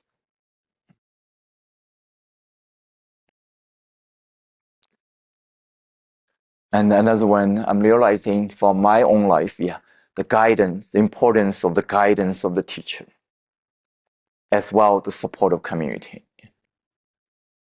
And so that's what it is, what are we about? So these 5 things, yeah, we continuously offering, cultivating. One is the teaching as energetic information, not just as words, as knowledge. Yeah. Nowadays, you can get all the answer, all the knowledge from AI. And that is different from teaching. Teaching is embodied transmission. The words I'm saying is not just words. Not only is my living experience, it's living, it's alive in my consciousness, not in the digital form. Carries energy, carries experience, carries the confidence. It's different from reading a book or getting the answer from AI. And that's a different kind of education. We didn't go through that kind of education. When we go to school, elementary school, high school, it's all about knowledge, information. Yeah, you make notes, you remember, then you pass the test. That's it. So it's a new process we're engaging here. And most of the students, unfortunately, it's difficult to understand that. I have to discover that through my own experience. Yeah. So obviously practice, but not only just quantity of practice, but also quality of practice. And again, community. And the teacher is the embodiment of the teaching, as well the organizer, the leader of community, as well the guides for the practice. And another component we are also discovering is relatively new is power coach. Someone can handhold you more personally, more ongoing basis. Yeah. And nowadays there's all kind of coaching available. Yeah. Different field. Any field, there's always a coach. Yeah. And we're developing this new program involved with coaching as well to support the people who need it. So I'm going to go through very quickly again. It's important to understand what is blocking us from the deep healing we're looking for. First, yeah, this diagnosis of incurable. Second is quick fix. The third is disconnection of mind body. The next one is, oh, I have tried everything already. No, you haven't tried Qigong yet. No, you haven't tried yourself yet. The missing piece is yourself. It's not different kind of medicine, different kind of treatment, different kind of therapy, different kind of healer. What you're missing is yourself here, right here. That's what you'll be missing.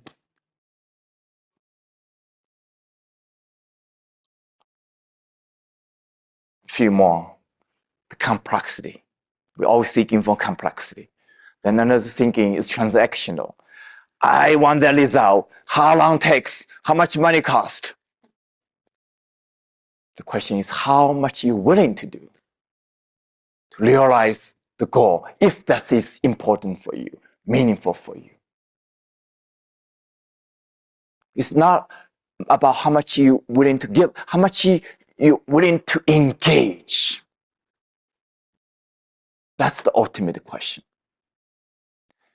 Because the money is indicating how much you want to engage, actually. I think everybody know what I'm talking about. We tried in the past all kind of free programming. Even today, it's free. Not many of you showed up here. It's fascinating how our mind works. Yeah. So another is fearful thinking. Yeah, making decisions based on fear. These are common obstacles. So again, realizing your desire, deepest desire, first is open to the potential, Thinking about what can happen in 3 years, 10 years. What do you desire for? What is the best version of yourself? 3 years from now, 10 years from now. Then what kind of commitment that you want to make? It's a dedication to your own self. Then how to creating a daily practice. Consistent, but also effective energy cultivation beyond just exercises, beyond just crisis management, but also how to use the support system to make it effective, durable, easier. And so in this occasion, also important to recognize everyday life, we continuously facing these practical challenges. This image illustrates everything already. I don't need to go slow of that, Lack of discipline, consistency, lack of accountability, lack of guidance, lack of structure, negative or fearful mindsets, lack of support, even from family, friends, professionals, busy in complicated life, stubborn old habits, even easily give up. So how to work with all these challenges? I think the most effective way, what are we being offering? This program called Qigong for Life Mastery Program, which has everything any students need. And I'm not going to go through all the detail. So I invite you to think about that possibility if you're totally new to wisdom healing Qigong, with the intention of committing yourself 30 to 60 minutes a day of practice. The investment for your health, for your happiness, for your well-being, for deeper fulfillment of your life. So that is our main program we created from all these 24 years I'm teaching. So including self-study, live stream, and now we have over 500 practitioners around the world join together weekly and have been profound healing, profound result, truly radical. And that's also become only possible because of the new technology now. So again, you can find the information in this link, QFLM monthly, or we can go straight to the QFLM. And that is the money investment, but also time investment between 30 to 60 minutes a day to really realize your desirable benefit result. And one way we are committing as a community is double our joy. This moment, like inviting your heart to open to that, what that means for you. Double your joy. double your joy, double your life, love, yeah, double your love, experience of love, feeling of love. Triple, before the triple, the next thing is double your resilience. Health is about resilience. It's not just about blood pressure. Deep resilience, everyday resilience. And the next one, equally important, triple your fulfillment. And the fulfillment is come from connection. Yeah. More you feel connected, more you feel fulfilled. So that's our shared goal in this community. Very tangible, very committed. All these aspects of life, yeah. Energy affecting.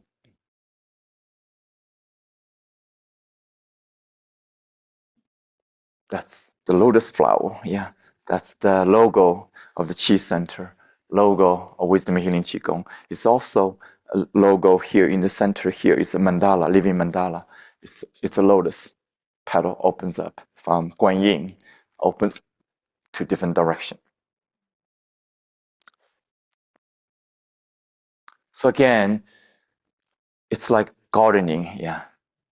You plant in seed, you water, you take care, and until growing bigger, until berries flow.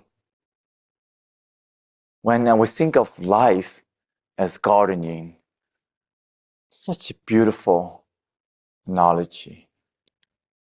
When we think of health, healing as gardening, something becomes so personal, tangible, so durable, yeah.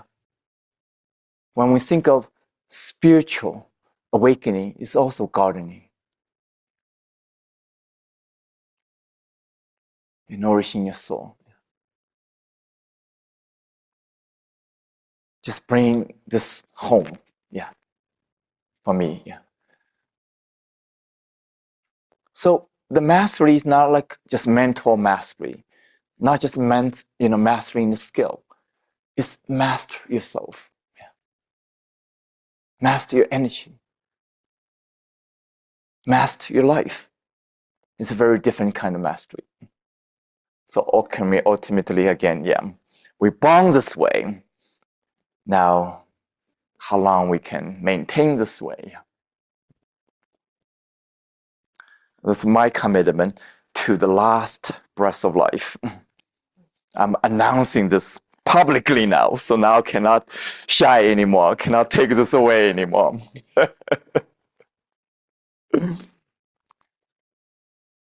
So let's take a moment, kind of feeling into your body, feeling into your heart. Maybe think of what are 3 highlights from what I have shared with you. Important for you, meaningful for you, impactful for you.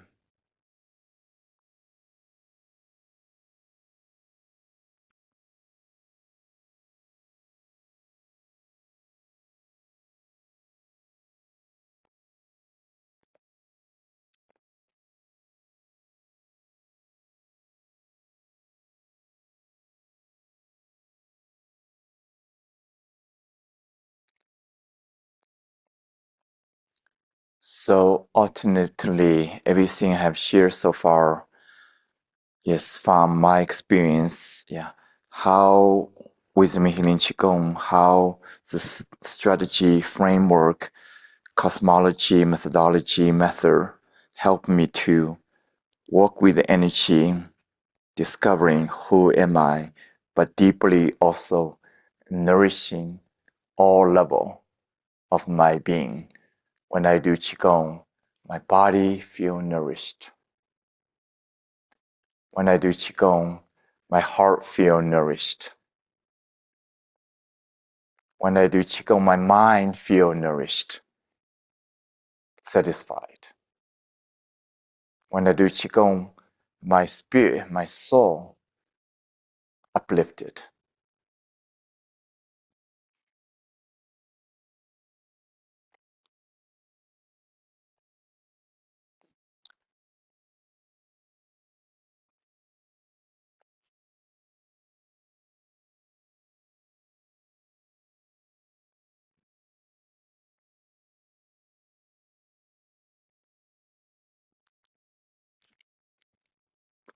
So when I say when I do Qigong, doesn't mean I always have to do the movement or other formal practice. The main practice for me nowadays, when I speak, I'm connecting with energy. When walking, I'm connecting with energy. When I'm relating to whatever I want to relate to, I'm very conscious of connecting with energy.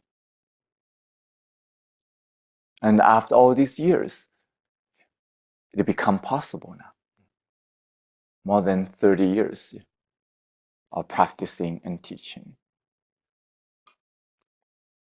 So it's not just cannot happen just overnight. So with that said, I have so much more to share with you, but I think the best use of time, I'm going to share, asking few practitioners to share their experience briefly. So this is not only possible just for me, but possible for all of us. And without further ado, like to bring Dan to screen, and I think I can put you on the screen. Yeah. Okay. Great. Go ahead, Dan. Hi, Master Gu. Thank you.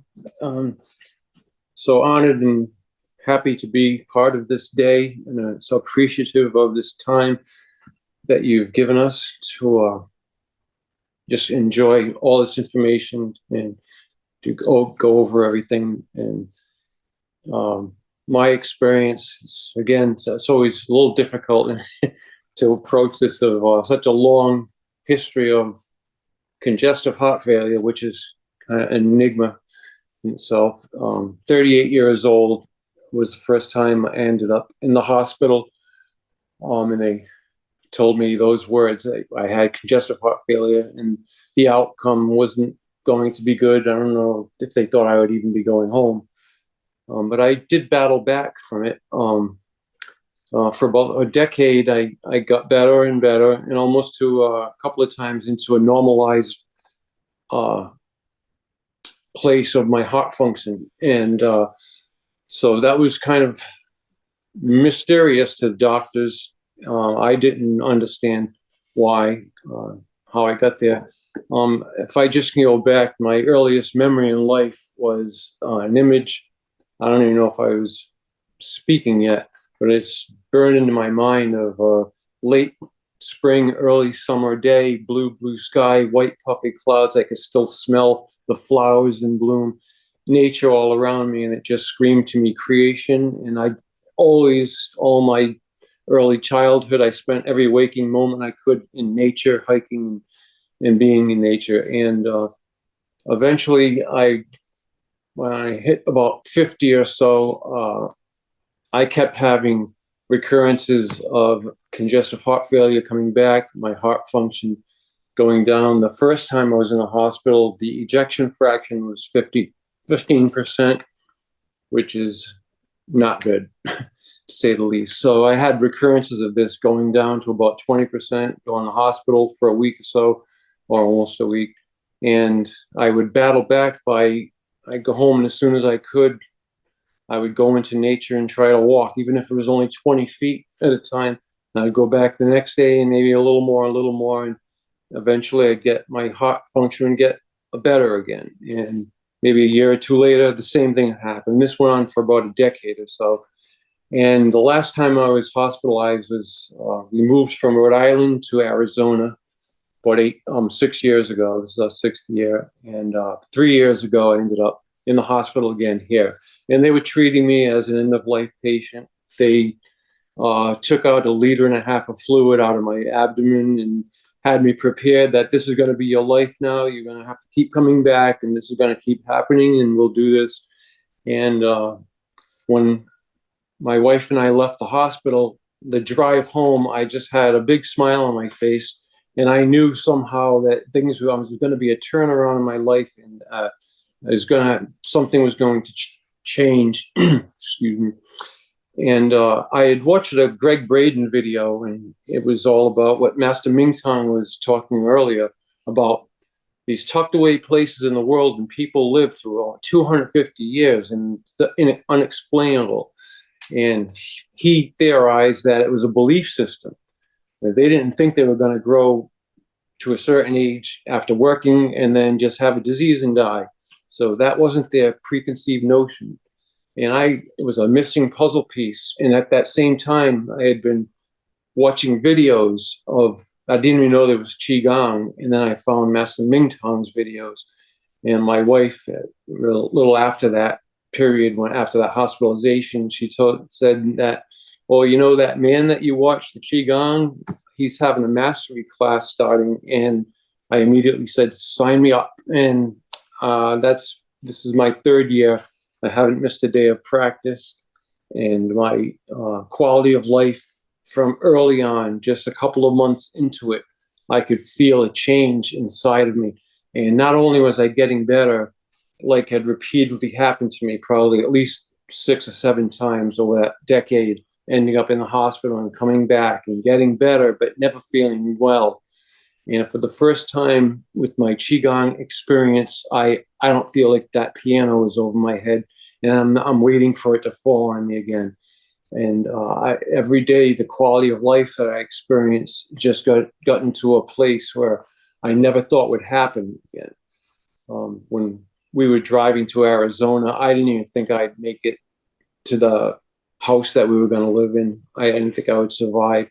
My quality of life was just so unbearable. The suffering that for a decade that I kept experiencing was just unbearable. And now I feel like I have healing and more healing.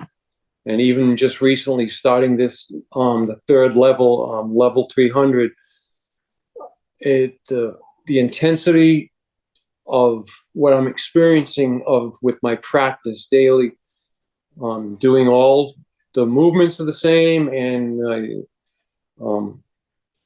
awaken vitality, pure consciousness, but the depth of everything has just gotten to other levels that I didn't think was possible, that I would get even healthier and feel well-being that would keep getting better and better. And words really can't describe what it's done for me. And anytime I meet people for the first time, and if they just mention they're not feeling well for some reason, I preach Qigong to everyone I can.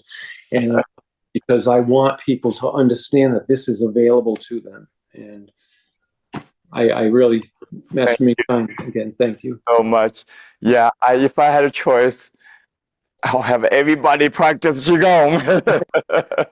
Yes. That's what this ceremony is about, World Tai Chi Qigong Day. More people can be aware of its true benefit, the deep benefit, the true commitment, make it possible. So thank you. Thank you. Okay, I'm going to continue with Sheila. Go ahead and mute yourself. Hello, everybody. Thank you so much for today, Master Mingtong. It's just been so profound and beautiful, and I can recognize myself in this journey that you've been describing. I've been practicing for 5 years, and it's not been easy. My belief systems all my life, I was brought up as a Catholic, educated at a convent, and then something happened in my life where I had to make a decision. And I felt I'd lost God, I'd lost my right to be a mother. I was just I had 3 children to look after. And years later, I saw a priest, and I went to confession at the time because that was, I have to confess. And I saw a young priest because I was frightened to go to the older priest. I thought he, I'd condemn me to hell. I mean, my indoctrination was so bad. And he tried to help. But later, when I saw the older priest, he just said to me, Sheila, you're out of your mind. That's not a sin. And I knew I hadn't committed a sin, but I had to do something that was against my soul. I had to terminate a child. And so I've been battling that for a long, long time. And then things have happened in my life which have been very emotionally upsetting. And I found Qigong. I was really at my wit's end.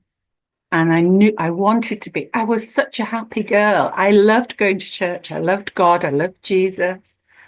I just loved my children. And I was sitting in the garden, and I thought, I want to be that girl again. I want to be that mother. And I was looking on YouTube, and I found Mingtong, and he was being interviewed by 2 young people, and he was talking about emotional healing. And that's the first time I'd heard that. I'd heard all about do exercises, meditate. I couldn't meditate because I was tormented by my own thoughts and terrible chronic anxiety. And I thought, right, okay, this man, I love him. I love listening to you. And I signed up straight away. And I did the exercises, and I was really pleased with the exercise because I really loved them. And but then, things got worse. I was coughing, retching, my body was shaking. And I thought, well, I'm not going to be frightened of this because you talked about it, that can happen. And then luckily, I'd met somebody called Suki, who's also in this community, and she'd had a shocking trauma, and she had terrible anxiety, and she and I got together, and we went together to do the online retreats, and we supported each other. And that was really important because we were both going through a chi purification time. And my body just shook for months on its own. I'd have to go out of the room and let it shake and retch and cough and all sorts of things. And I had a lot of support from Susan, who was a coach at the time. And I was part of passages, but I still had this niggling guilt about the church because, this was all against the church. And I couldn't get that. But I now realize that when you're running on adrenaline, all those thoughts are just not true. They're just fearful thoughts. And my mindset was full of fear. And then I became a grandmother, and I thought, I want to be a grandmother. I am going to be the loving grandmother, and I want to be. So carried on. I mean, sometimes I wanted to give up. I really did. I thought, I can't cope. I'm just going to take pills to antidepressants, and they'd make me worse. So anyway, I carried on. And then gradually I've got better. But this week I had a horrific car crash, and the car flipped over, and even now I think, how on earth am I here? And I've got out of this. I managed to unhook myself from the seatbelt. I was hanging upside down, and I somehow realized that my driver's window had smashed, and I managed to get on my tummy and crawl out on my tummy. And I've just got some cuts on my arm, but nothing else. And I stood up, and I thought, thank God for awakened vitality. Thank God for Qigong. And I was very, very calm the whole way. People have said to me, how did you remain so calm? How did you get out of the car? And I spoke to you, Mingtong, the day after, and that really helped. And then I approached Susan for some coaching. And yesterday I had an hour's trauma coaching with her, and we went through the accident completely. And I remembered things I hadn't remembered, and and last night I had the best sleep I've had for a long, long time. And I'm reading a book by Marianne Williamson called The Mystic Jesus. And I feel I've reconnected to Jesus, who was always very dear to me. But there's something great. But God isn't that man in the sky who's, got his finger on it. And I just feel that car crash has been profound, and it's changing me. It is.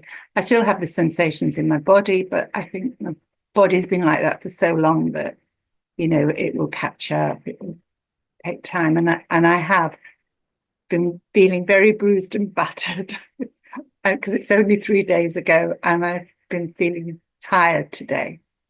But I've absolutely loved the last 3 hours. And I can just identify with everything. And I feel as though it's all coming together. And I'm so grateful to you, Mingtong, for these years I've spent with you. And, Suki and I would absolutely love to come to Santa Fe one year and be there in person. But I'm so grateful because I know that I'm not going to spend the rest of my life trying to cope with anxiety. I know I'm not. And I started to do body mind. Only the beginning of last week I started body mind, and I thought, oh God, I won't be able to do it now because of I'm bruised and battered. But actually today doing the movement didn't hurt at all. I was fine. So I'll just go gently and do it. Beautiful, beautiful. Thank you, Sheila, for sharing this continuous discovery, the discovery of who we are, what is possible, including the deeper connection, with our tradition, our own tradition as well, whatever other tradition pointing to the same truth. Thank you for sharing that. So even we go beyond the original time, if it's okay with everybody, I'm going to stand 3 more minutes. Yeah, 3 more minutes. Everybody here, food waiting for us, okay? So I'm going to bring, Jerry, go ahead.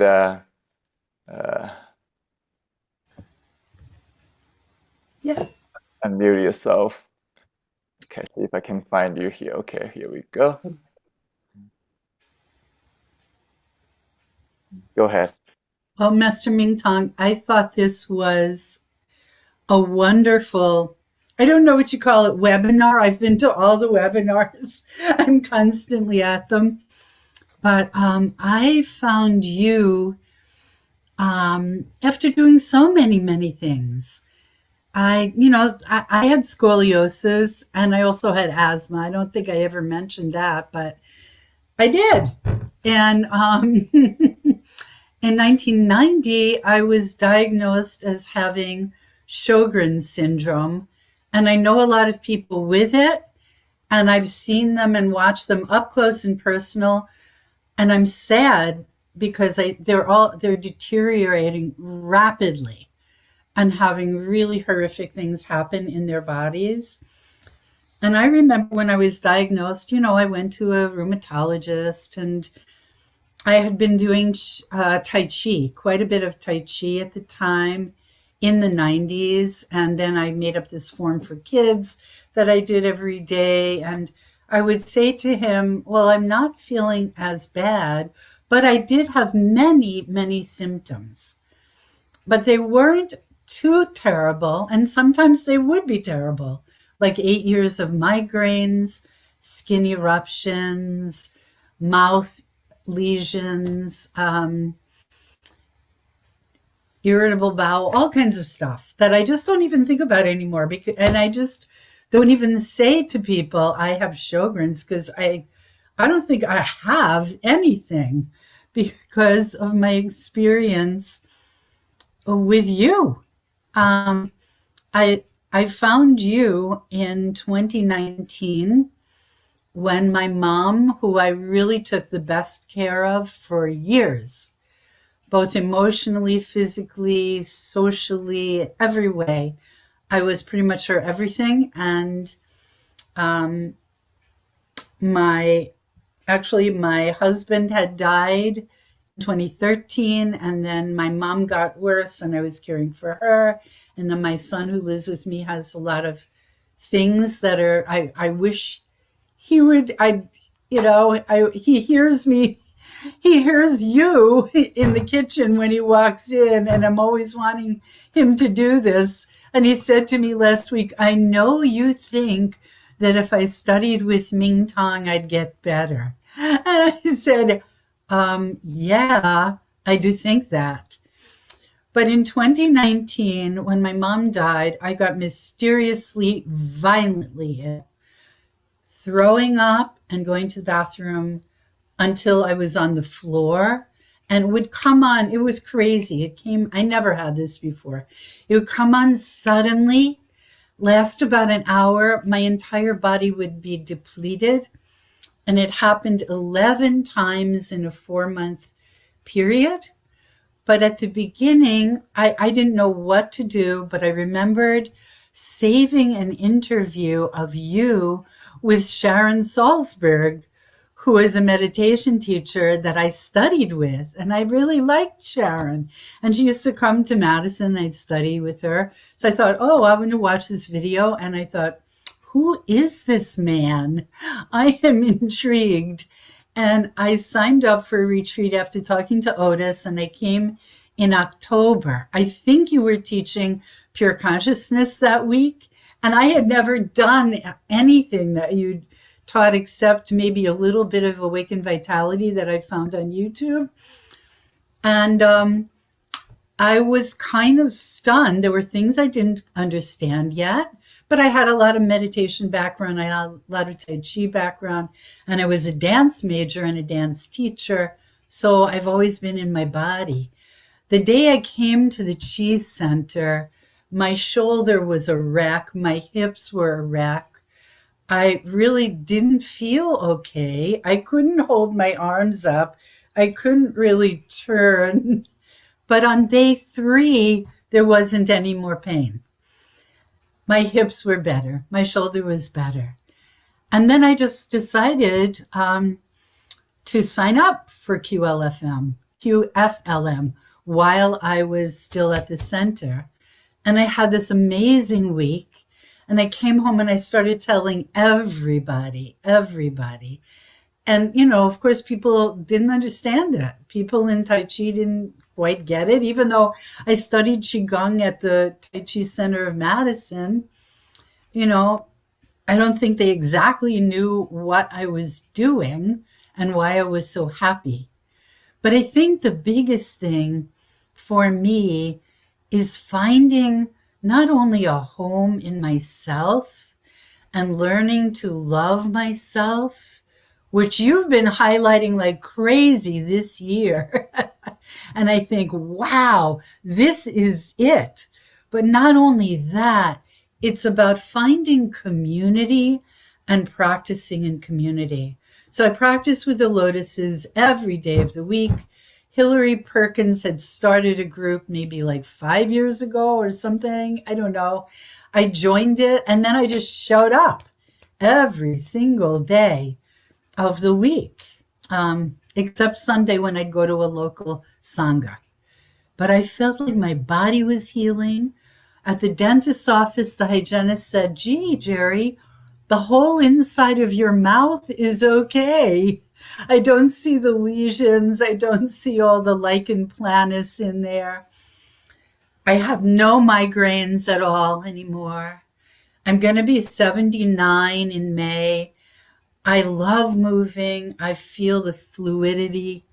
One of the big things I want to say is that you love dance, and that did it. When I saw you and the teachers dancing in the Kiva the week I was there, I said, that's it. I'm in the right spot. And so all of these things come together, And I'm never leaving, because being with you live, being with the community live, practicing every day is the fundamental foundation of my life. And I'm committed to it. And there's a lot more I can say, but I would just say, I'm just hoping for the day that my son becomes the next guru of wisdom healing Qigong. I have no idea if he will, but every now and then he'll quote you. He'll say something that you've said. I think, oh, wow, he was listening. And I believe that what you do and what you teach can heal people to the extent that they allow it, like you said, self-realization, self-healing, self-allowing, self-transformation. So thank you so much for letting me share and be one of your admiring students. Thank you, Jerry. It's appreciate you also continue plant the seed for your son, for others, and that's the gardening part. Yeah, we plant the seed for ourselves, growing to whatever capacity. We also plant the seed for others. So thank you everyone for sharing. And speaking of dance, I was trying to find the music so we can dance now. Okay. Here we go. Should be able to hear the sound. Here we go. That's right. From the bottom line, we reset the baseline. From that raw stillness, a new frequency emerged. Now we return not to repeat, but to transform what awakened into something that moves through us as light. From form to formless, and from formless back to form. From the story of suffering to the vibration of joy. This is wisdom healing Qigong. Healing and awakening as one path. Not separate, not sequenced. One breath. The secret is not hidden. It lives in the body's knowing. Hanyu on Mingtong. Mind and body, heaven and earth, united in you. The secret of immortality is the same as longevity, is the same as healing. Return to the essence of the baby within. The innocent, wise, open one, the one already living in the kingdom of heaven. This is your invitation. Double your joy, double your love, double your resilience, triple your fulfillment, and yes, half your symptoms, half your medications. Release your victim stories. Are you ready?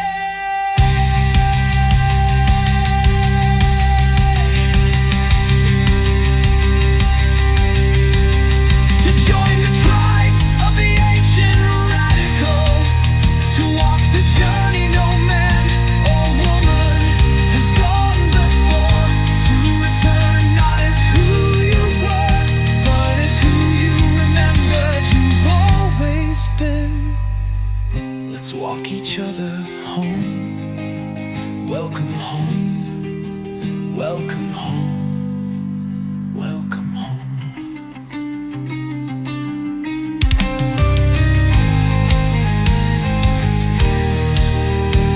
All right. All right. It's a perfect completion. Thank you, everybody, for joining me from everywhere around the world. Thank for all the enthusiasts practitioner of Tai Chi Qigong for inner work, modeling what is possible, planting the seeds around the world so this garden, this heaven on the earth can grow, truly grow, fulfill its pure potential. So again, thank you for joining me for this auspicious day, and many, many blessings to all of you. Howla, howla, howla, howla.